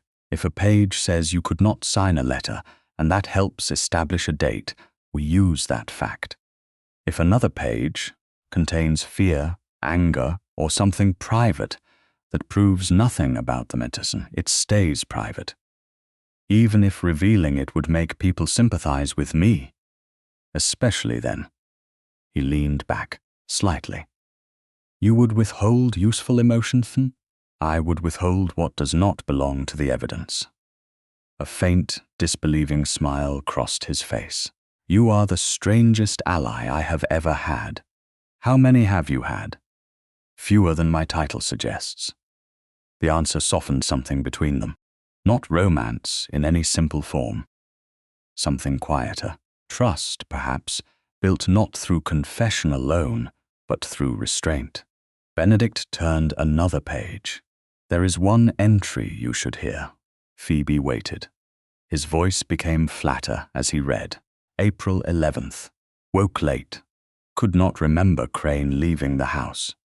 Teresa told me I had insisted upon seeing him privately. I do not remember insisting.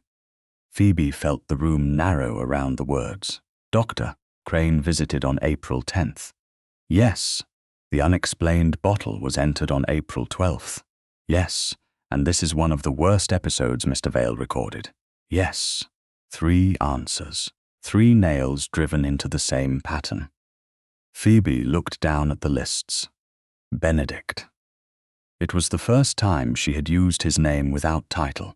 She realized it only after the word had left her mouth. So did he. Neither corrected it.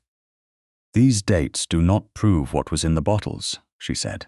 "No, they do not prove why, Doctor." Crane came. "No, they do not prove Lady Teresa ordered anything. No, but they prove we are no longer dealing with one strange evening." Benedict closed the diary. "That was my conclusion." Phoebe looked at his hand resting on the cover. "And if this becomes public, people may learn more than you wish them to know. I am aware you may be called weak." His mouth hardened. "I have been called worse in rooms where people thought I could not hear them." "That is not an answer." "Then here is one." He met her eyes. "I will not ask you to protect my pride with your silence." The force of it left Phoebe still. She had expected courage from him in public. Rank made public courage easier. This was different. This was a man, offering the most humiliating record of his life because truth might require it. Phoebe placed one hand lightly on the table, not touching his, but close enough that the distance felt chosen rather than accidental. "Then I will use only what truth requires." His gaze dropped briefly to the space between their hands. "I knew you would say that." "Then why ask?" "Because knowing and hearing are not the same thing." She understood. Outside, a carriage passed over the stones. Inside, the silence became almost gentle. Then Phoebe looked again at the dates. January 22nd, February 10th, March 4th, April 11th. Each severe episode followed an unscheduled visit. Each cluster stood near an unauthorized bottle entry. She lifted her eyes. His 3 worst episodes followed Dr. Crane's private visits within hours. Benedict nodded once. "Which means the next question is no longer whether there is a pattern." His hand tightened over the diary. "It is whether someone expected me to be too confused to see it." Sewer Phoebe returned to Gorsebridge Hall 3 days later under a sky the color of unpolished silver, not as Lady Teresa's companion, and not as a woman seeking protection, but as an invited witness in an inquiry she had helped begin. Benedict's carriage met hers at the final turn of the drive, though he had not sent it to command her return. He had sent it only because Mrs. Ellison's horses were tired from the journey. Even that small distinction mattered. When Phoebe stepped into the entrance hall, no servant reached for a companion's shawl or asked whether Lady Teresa required her. Mrs. Crowley greeted her with quiet respect. Mr. Vale bowed, and Benedict stood near the foot of the staircase waiting for her. He looked stronger than he had in Winchester. Not restored, not entirely well. But the greyness had lifted from his face, and the tremor in his right hand was so slight that another person might have missed it. Phoebe did not. "Miss Lambourne," he said, "Your Grace." Something unspoken passed between them. In Winchester, she had called him Benedict once. Here, beneath ancestral portraits and the eyes of servants, distance returned by necessity. He seemed to understand. "Your rooms are prepared in the East Wing," he said. "Mrs. Crowley selected them." "Thank you." "You are here by invitation, not employment." "I know, and you may leave whenever you choose." Phoebe held his gaze. "I know that too." A faint warmth touched his expression. "Good." Lady Teresa did not appear. That absence felt deliberate. Phoebe had barely removed her gloves. When Mrs. Crowley informed her that Benedict's solicitor had arrived from London with a preliminary review of household expenditures, the meeting was set for later that afternoon. Phoebe expected resistance. What she did not expect was Lady Teresa waiting for her in the small blue withdrawing room before the meeting began. The older woman stood beside the window in a gown of deep plum silk, elegant, controlled, and perfectly composed. "You came back," she said. Phoebe closed the door but did not move farther into the room. Yes, at my nephew's request, at my own decision. Lady Teresa smiled without warmth. That is what women tell themselves when powerful men summon them. His Grace did not summon me. No, her eyes sharpened. Then perhaps he has learned that direct orders are unnecessary when gratitude will do. Phoebe remained still. Is that why you asked to see me? Lady Teresa turned from the window. I asked to see you because this can end. Phoebe said nothing. You can leave Gorsebridge with an excellent reference. I will personally ensure that every household in Hampshire knows you served me with distinction. You will receive a generous sum, enough to live independently for several years, perhaps longer if you are prudent. The offer was delivered gently, almost kindly. Phoebe thought of the archery lawn, the whispers, the careful way Lady Teresa had transformed courage into ambition without ever raising her voice. And in return, Phoebe asked, you cease pursuing this misunderstanding. Misunderstanding. My nephew was ill. Dr. Crane treated him. A bottle differed from another bottle. That does not mean anyone intended harm. Then, why pay me to stop asking? Lady Teresa's expression hardened. Because questions have consequences. So do answers. You think yourself clever. No. Careful. Do not repeat that tiresome distinction to me. Phoebe felt no fear now, only clarity. Lady Teresa stepped closer. You were a paid companion when you entered this house. Do not mistake Benedict's attention for a change in what you are. The cruelty was quiet, precise. Phoebe received it without flinching. I have not forgotten what I am. And what is that? A woman who no longer works for you. Lady Teresa's face became very still. Phoebe continued, I do not require your version of innocence, my lady. The words settled between them. For the first time, Lady Teresa looked less than composed. You may regret this, perhaps. Society does not forgive women who make powerful enemies. Then it is fortunate I did not return for society. Phoebe turned and left before the conversation could become another trap. The meeting took place in Benedict's library. Present were Benedict, Phoebe, Mr. Vale, Mrs. Crowley, the solicitor, and later Dr. Crane, who arrived visibly displeased at being summoned.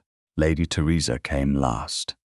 She sat near the fire as though the entire gathering bored her.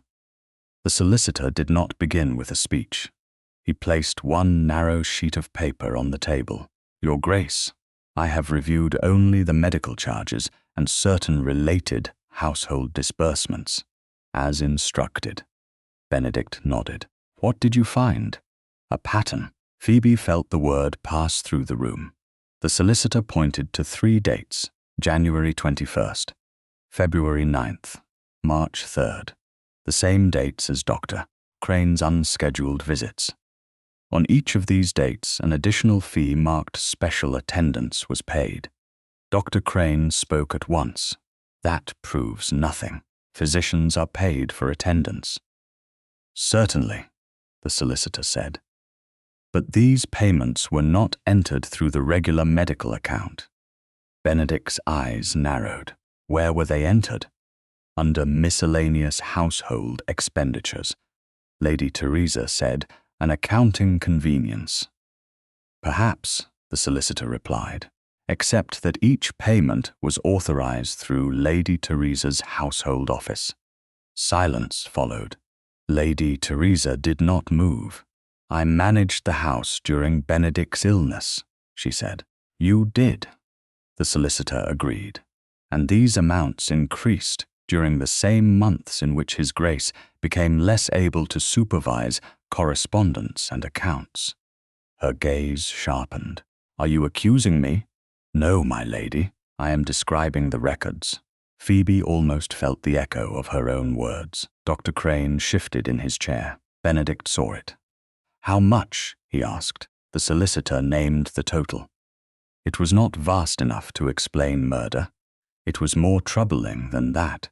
It was regular, repeated, sustainable, a method of concealment, not a single act of desperation.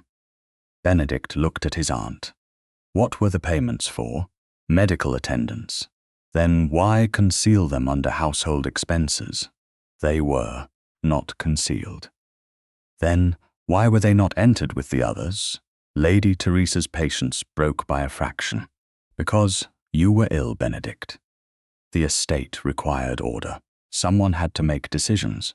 And you chose yourself. Someone had to. That is not an answer. She stood. You were confused, exhausted, incapable of managing the details you now pretend should have waited for your approval. The room changed. Benedict did not raise his voice. Pretend? Lady Teresa realized the word too late. Phoebe watched him absorb it.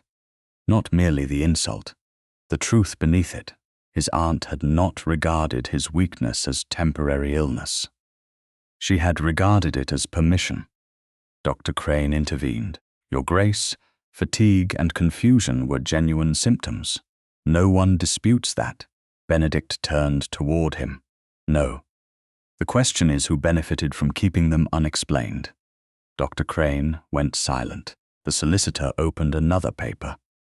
There are also debts attached to Lady Teresa's private accounts.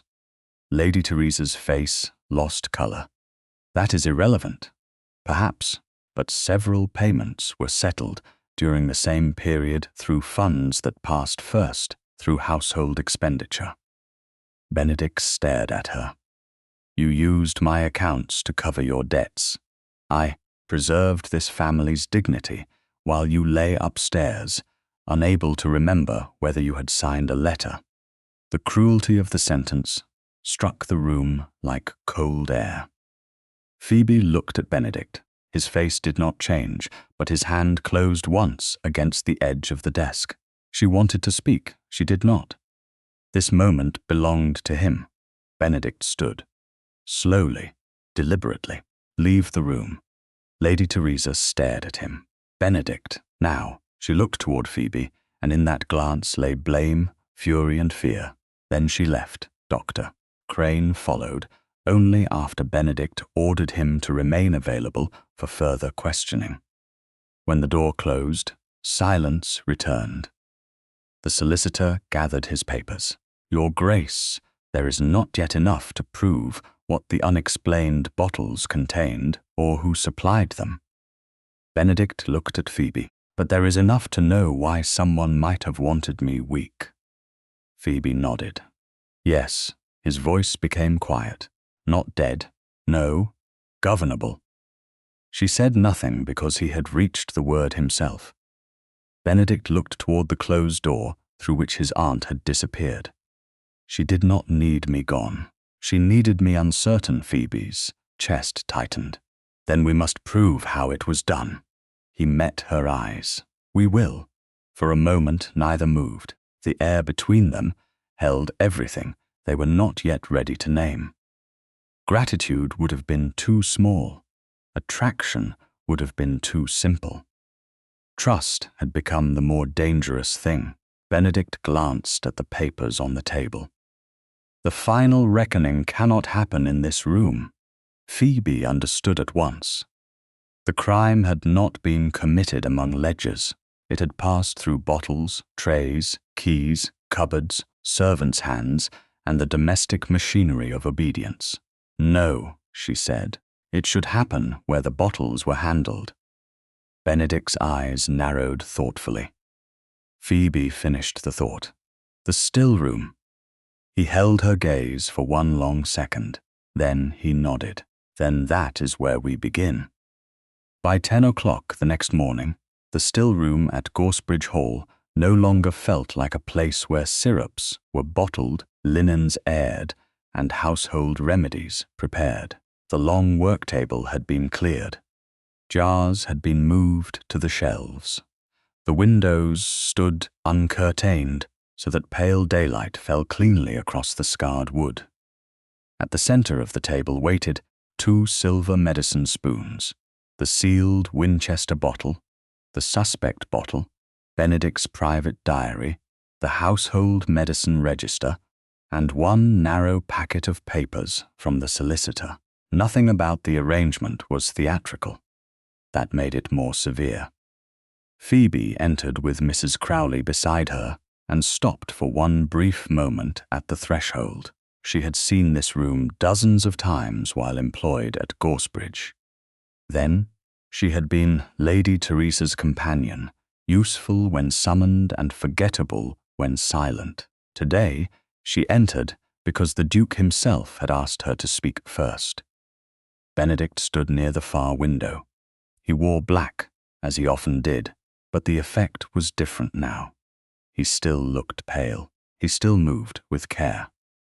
Yet there was no uncertainty in the way he held himself. Mr. Vale stood nearby. The solicitor had arrived early. So had Mr. Holden, the Winchester apothecary, and Dr.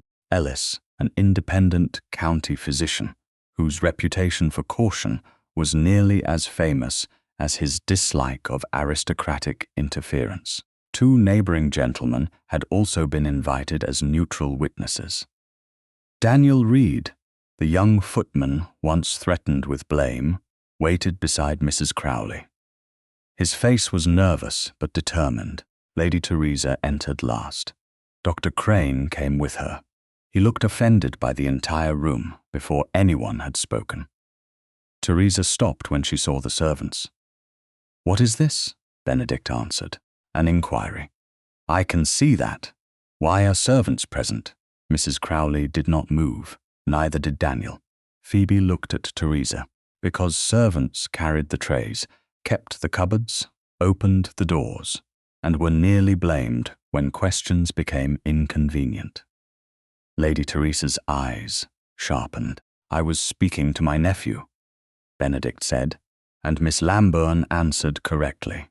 A small silence followed. Teresa glanced toward Daniel. Surely there is no need to subject a young footman to matters beyond his understanding. Phoebe said, "He understood well enough when suspicion fell on him." Daniel looked at her, startled. Then he straightened. Benedict gestured toward the table. "Everyone here is present because each knows part of what happened. Rank will not decide whose memory matters." Dr. Crane gave a restrained laugh, a remarkable principle to discover after centuries of English society. Benedict turned toward him. "You may find the next hour more remarkable still." The physician's smile disappeared. Phoebe moved toward the table. The 2 spoons lay side by side on white linen. One bore the engraved B she had first noticed in the dining room. The other matched it closely enough that, from a few feet away, they appeared identical. She did not touch either. Not yet. Mr. Holden stood opposite her. Dr. Ellis remained beside him, hands folded behind his back. Benedict looked at Phoebe. "You begin?" The words were quiet. No ceremony. No command beyond the permission she had already accepted. Phoebe felt every gaze shift toward her. For one heartbeat, the old instinct returned. Lower your eyes. Be agreeable. Do not make powerful people uncomfortable. Then she remembered the darker liquid clinging to silver. She remembered Benedict saying he could not recall whether he had signed his own letters. She remembered Daniel standing terrified, while others searched for an easier person to blame. She placed one hand lightly on the edge of the table. We should begin with what is known, not what is suspected. Dr. Crane folded his arms. At last, something sensible. Phoebe ignored him. The authorized Winchester apothecary confirms that His Grace's prescribed tonic was not changed. He also confirms that several bottles entered in the Gorsebridge medicine register were never supplied by his shop. Mr. Halden nodded. That is correct. Phoebe looked at the suspect bottle. Those unexplained entries correspond closely with unscheduled visits from Dr. Crane. Dr. Crane's jaw tightened. Closely is not exactly. No, Phoebe said. It is not. which is why I have not called it proof. Benedict's gaze remained on her. She continued. Mr. Vale's attendance notes show that several of his Grace's worst periods of confusion and weakness followed those private visits. The Duke's own diary shows the same pattern. Teresa spoke for the first time. A sick man has bad days. That is not a conspiracy. No, Phoebe said. It is not. Teresa's eyes narrowed. Phoebe continued. But when bad days repeatedly follow unexplained medical visits, unauthorized bottle entries, and payments hidden outside the regular medical account, the pattern deserves explanation. The solicitor opened the packet before him. The payments are documented. Dr. Crane looked toward him. You use the word hidden rather freely. They were entered under miscellaneous household expenditures rather than the medical account, the solicitor replied. That is a fact, not an interpretation. Lady Teresa turned to Benedict.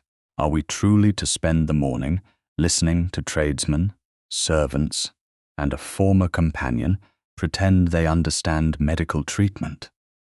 The insult landed exactly where she intended it. Phoebe felt it. So did the others. Benedict did not raise his voice. You will address the evidence. I am addressing the absurdity. No, you are addressing rank because the facts are less comfortable. Her face changed, only slightly, but enough. Dr. Ellis stepped closer to the table. Perhaps we should examine the two preparations. Dr. Crane responded at once. A visual comparison proves almost nothing. Then it should not trouble you, Dr. Ellis said. The room went still again. Phoebe nearly smiled. Mr. Holden broke the seal on the authentic Winchester bottle under the solicitor's observation. Mrs. Crowley unlocked the box containing the suspect bottle and placed it on the table. Benedict watched every movement. No one hurried. No one spoke. The ordinary sounds of glass, cork, silver, and cloth became unnaturally clear. Phoebe saw Dr. Crane glance toward the door. Only once. Benedict saw it too. You may leave after the inquiry is finished, he said. The physician looked offended. I had no intention of leaving. Good. Phoebe drew the 2 spoons closer. Equal amounts. Mr. Halden poured first into the plain matching spoon. The authentic tonic settled in a clear amber curve. Then Mrs. Crowley poured from the suspect bottle into Benedict's engraved spoon. The liquid moved more slowly, darker, heavier. Even in the cool daylight, the difference was visible. Lady Teresa looked away. Phoebe saw it. Benedict did too. Dr. Crane moved closer. Storage can account for alteration in appearance. Dr. Ellis examined both spoons without touching them. Some alteration, perhaps. Exactly. I did not say enough to explain this. Dr. Crane's face tightened.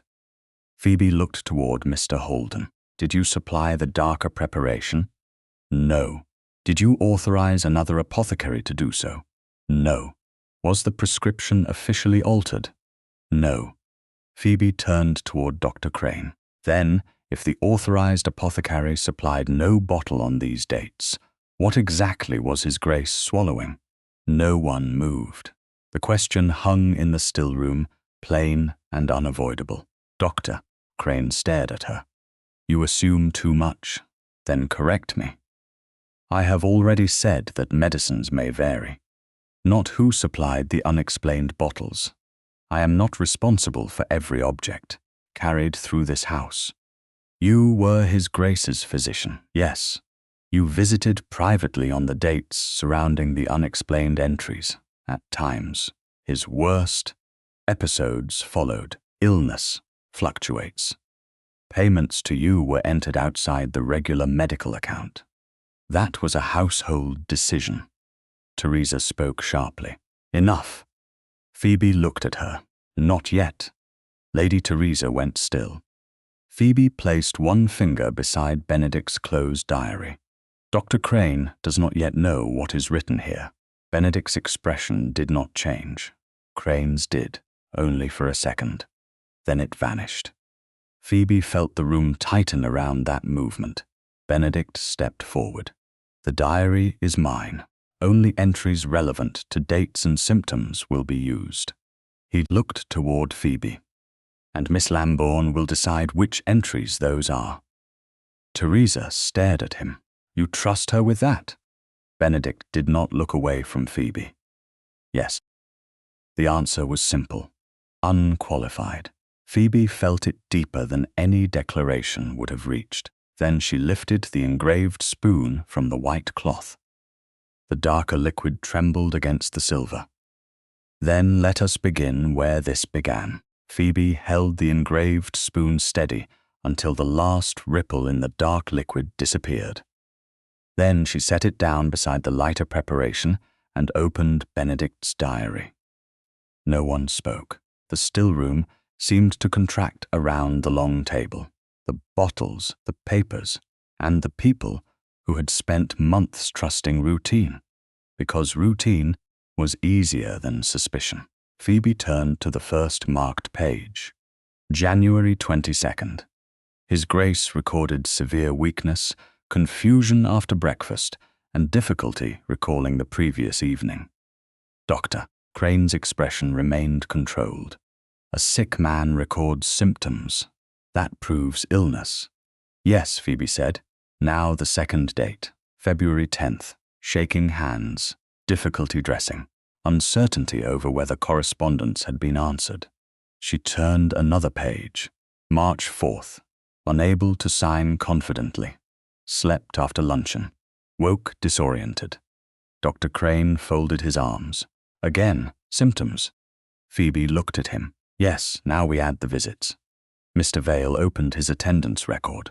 Dr. Crane visited privately on January 21st, February 9th, and March 3rd. Phoebe continued.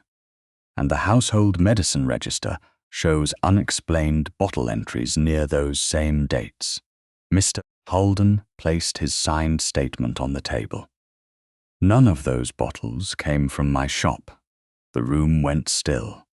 Dr. Crane looked toward the independent physician. You know as well as I do that symptoms fluctuate. Dr. Ellis nodded. They do. Crane seized on it. Then there is no mystery. I did not say that. Dr. Ellis stepped closer to the two spoons. I said illness fluctuates. I also say that repeated severe episodes following unscheduled medical visits, coinciding with unauthorized medicine entries and payments outside the ordinary medical account, require explanation.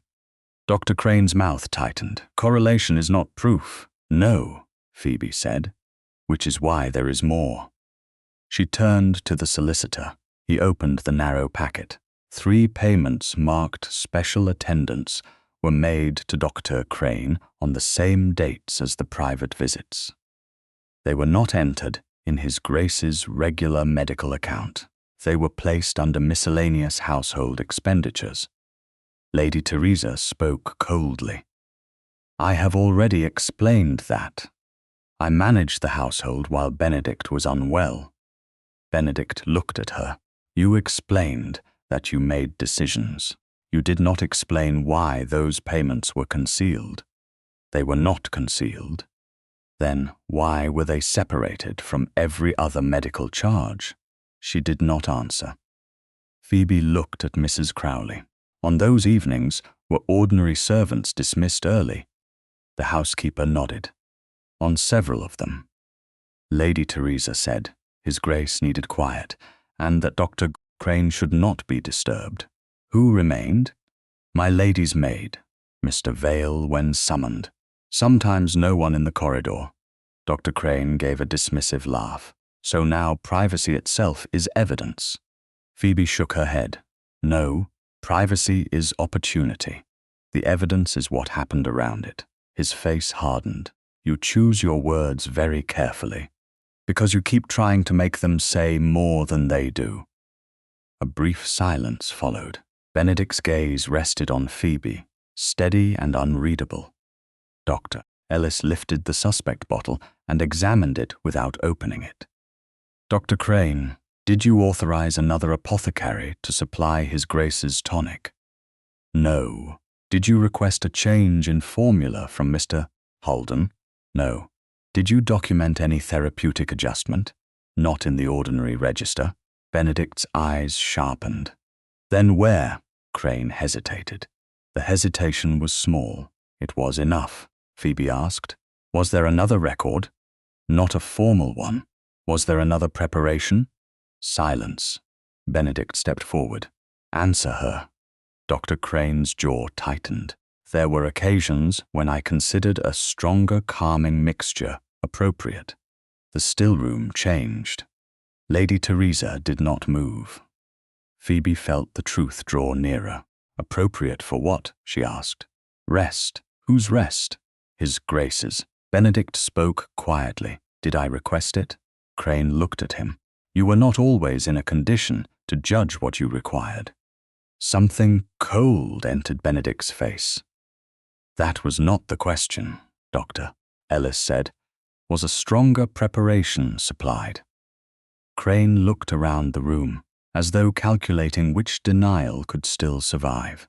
At times, Mrs. Crowley closed her eyes briefly. Daniel Reed stared at the floor.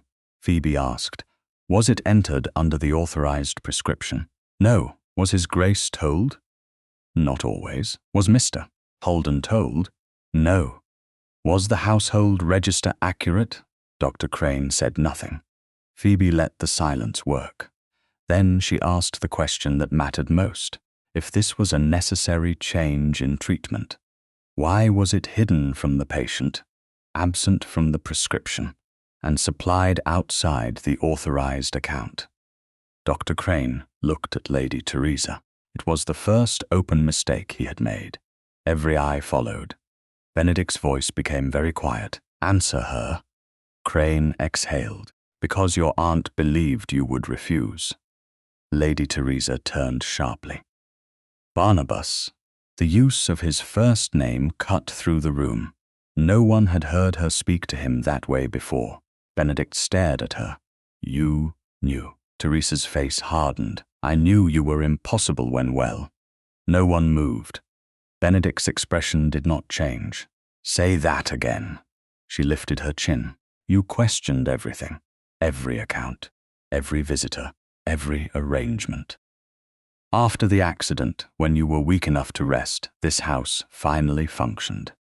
Mrs. Crowley looked stricken. Mr. Vale went pale. Benedict stood perfectly still. And the tonic? Teresa said nothing. Dr. Crane spoke first. It was intended to calm him, to help him sleep. To keep him confused, Phoebe said. No. Crane shook his head too quickly. Never to that degree. Yet the severe episodes followed the private visits. Dosage varies by constitution.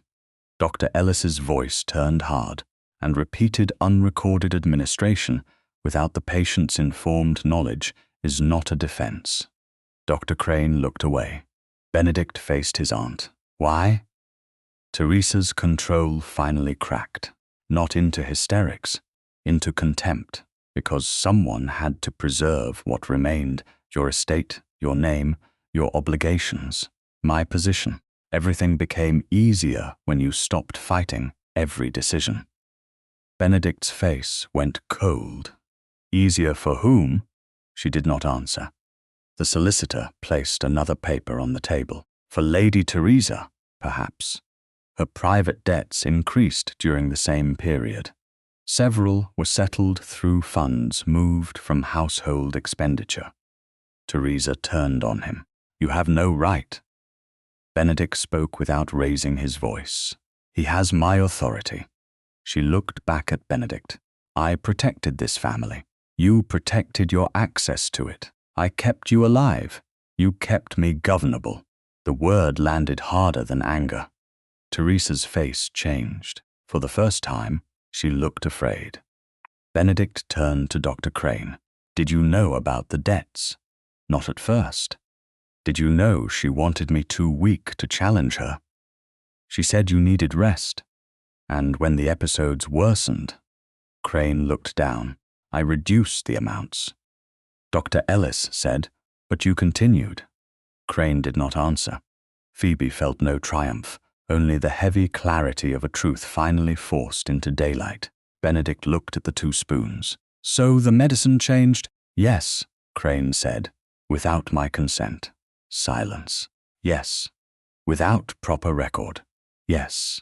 And after I became confused, you allowed me to be told that the confusion belonged only to my illness. Dr. Crane looked at him. I never intended permanent harm. Benedict's expression did not soften. Intent does not restore what you took. Teresa stepped forward. Benedict, listen to me. No. The single word stopped her. You have been listened to for 8 months. He turned to the solicitor. The evidence goes to the appropriate legal and professional authorities. Dr. Crane is removed permanently from my household. He will have no access to me, my staff, or any Sedgwick residents. Crane started to speak. Benedict silenced him with one look. Then he faced Teresa. You will leave Gorsbridge Hall. You will not return to Sedgwick House. You will retain only such financial provision as my solicitor determines cannot be misused through household accounts. Her face went white. You would cast out your father's sister for the word of a paid companion.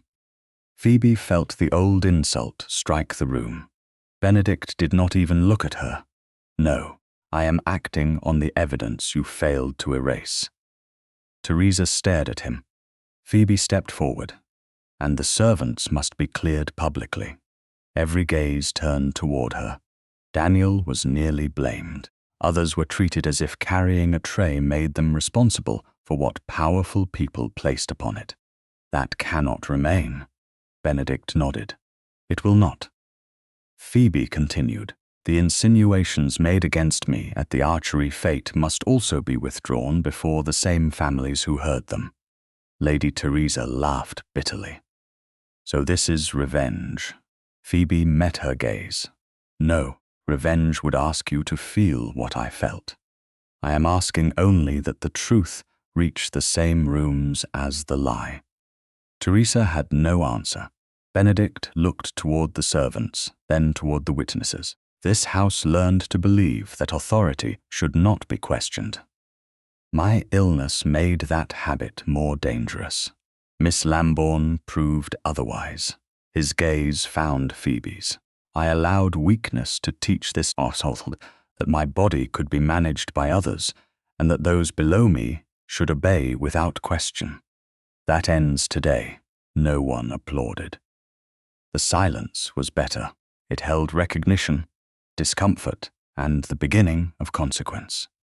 When the others finally left, Phoebe remained beside the long table. The 2 spoons still lay on the white cloth. Benedict approached slowly. When this is no longer about medicine, evidence, or danger, may I call upon you? Phoebe looked at him. For the first time, there was no crisis between them, no bottle, no physician, no accusation, only a question freely asked. Yes, Your Grace. A faint smile touched her mouth.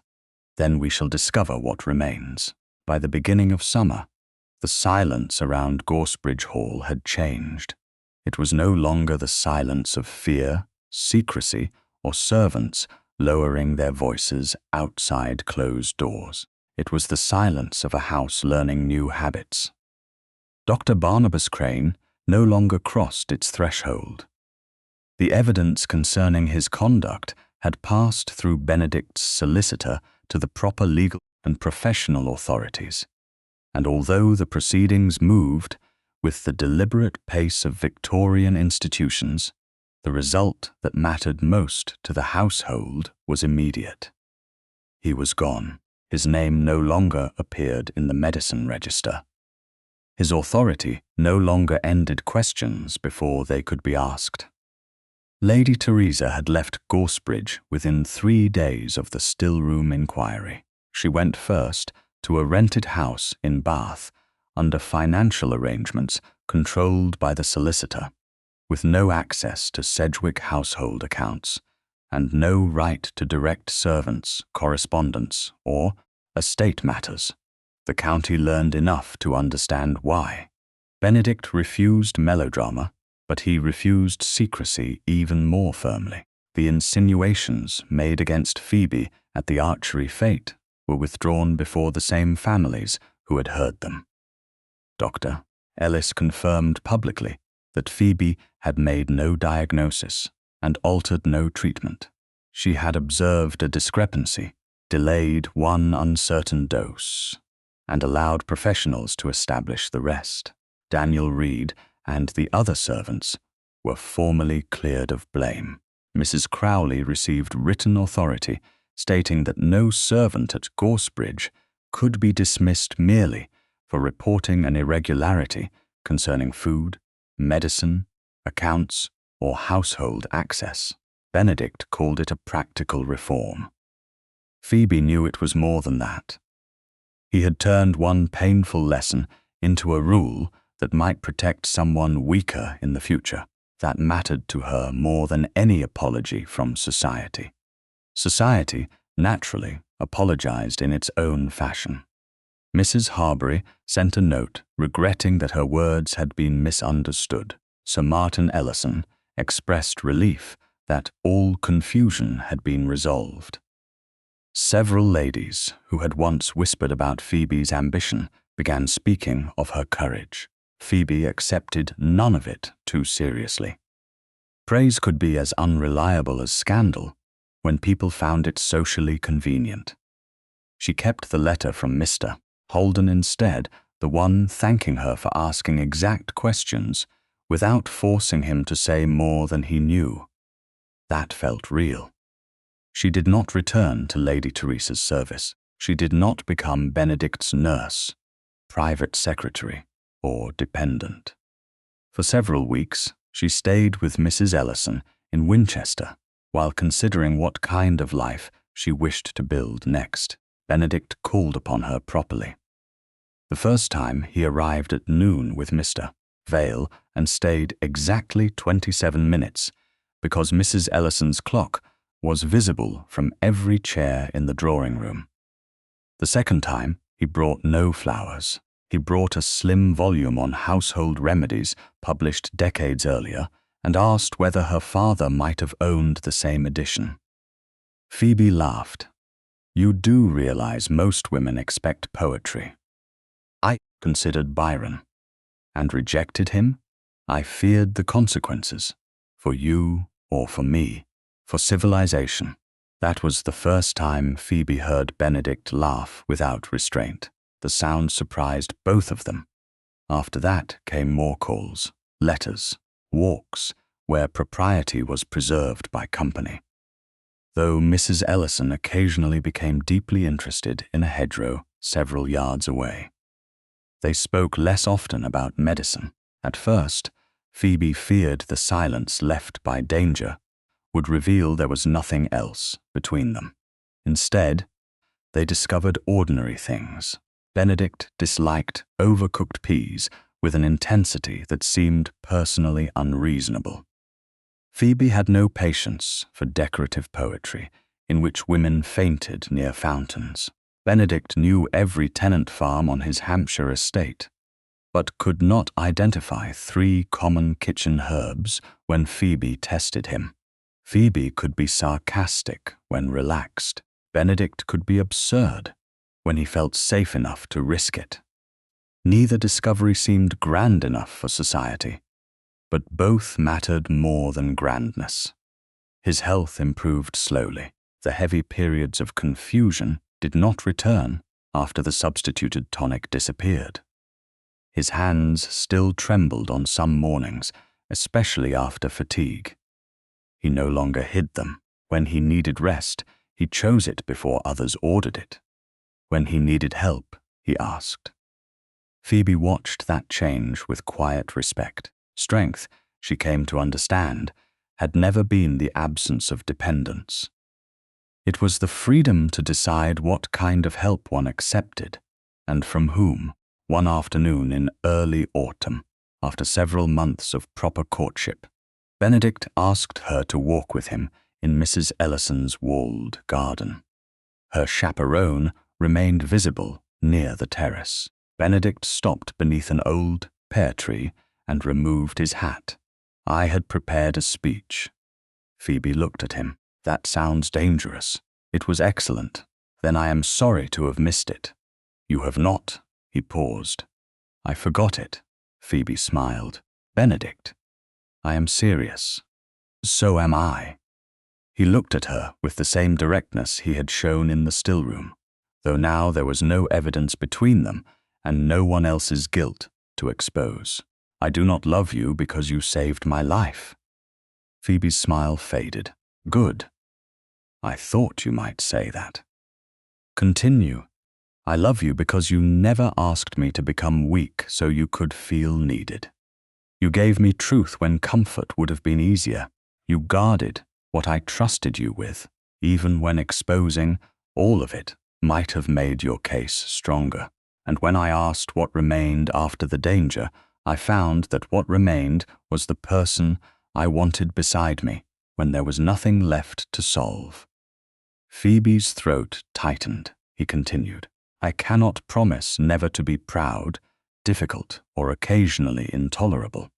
Occasionally, I am proposing marriage. You might allow one kindness. She laughed then, because he had meant her to. Benedict stepped closer, though still with measured restraint. Phoebe, will you marry me? She looked at the man before her, not the Duke who had once been too weak to trust his own memory, not the patient she had stopped from taking one uncertain dose, not the powerful aristocrat whose name could transform her social position. Simply Benedict, a man who had learned to ask, a man who had allowed her to choose. Yes, she said, I will. Their wedding took place quietly in Hampshire the following spring. There was no ballroom spectacle, no crowd waiting for scandal. Mrs. Ellison stood near Phoebe, with tears she denied having shed. Mrs. Crowley attended in dark blue silk. Mr. Vale looked prouder than any valet had a right to admit. Daniel Reed had been promoted by then and nearly dropped a tray when Benedict thanked him for his service after the wedding breakfast. Life did not become perfect afterward. Phoebe would not have trusted perfection. There were estate disputes, social obligations, poor weather, stubborn tenants, and mornings when Benedict's hand trembled enough to spill tea. There were evenings when Phoebe missed her father so fiercely that no comfort could make the ache disappear. Yet no one in their home was required to pretend uncertainty did not exist. Questions were permitted. Dignity survived them.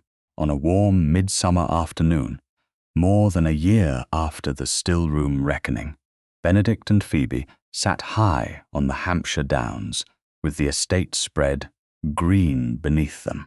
A picnic cloth lay over the grass. There was bread, cold chicken, strawberries, tea, and a small glass jar of honey from a nearby farm. No servants stood within hearing. No guests watched. No physician measured Benedict's pulse. No aunt decided whether he was tired. Phoebe poured tea while Benedict opened the honey. Among the ordinary silver lay one small engraved medicine spoon, the same one. The letter B still caught the sunlight near the handle. Benedict picked it up and looked at Phoebe. Any objection? She studied the honey with exaggerated seriousness. None I can presently prove. He laughed. That is reassuring. Do not become reckless. I am a married man now. Recklessness is behind me. That is the least convincing thing you have ever said. He dipped the spoon into the honey. Golden sweetness filled the shallow silver bowl where dark tonic had once trembled. For a moment, neither of them spoke. They both remembered. The dining room, the silence, the risk of one question spoken by a woman expected to remain quiet. Then Benedict raised the spoon and used it himself. Not because Phoebe had granted permission, not because a physician had commanded him, not because anyone else had decided what was best. He chose. Phoebe watched him, smiling softly. The spoon no longer measured fear. It no longer measured dependence, doubt, or another person's control. It held only honey, bright in the summer light. While the man beside her trusted his own judgment, and the woman who loved him asked for nothing less.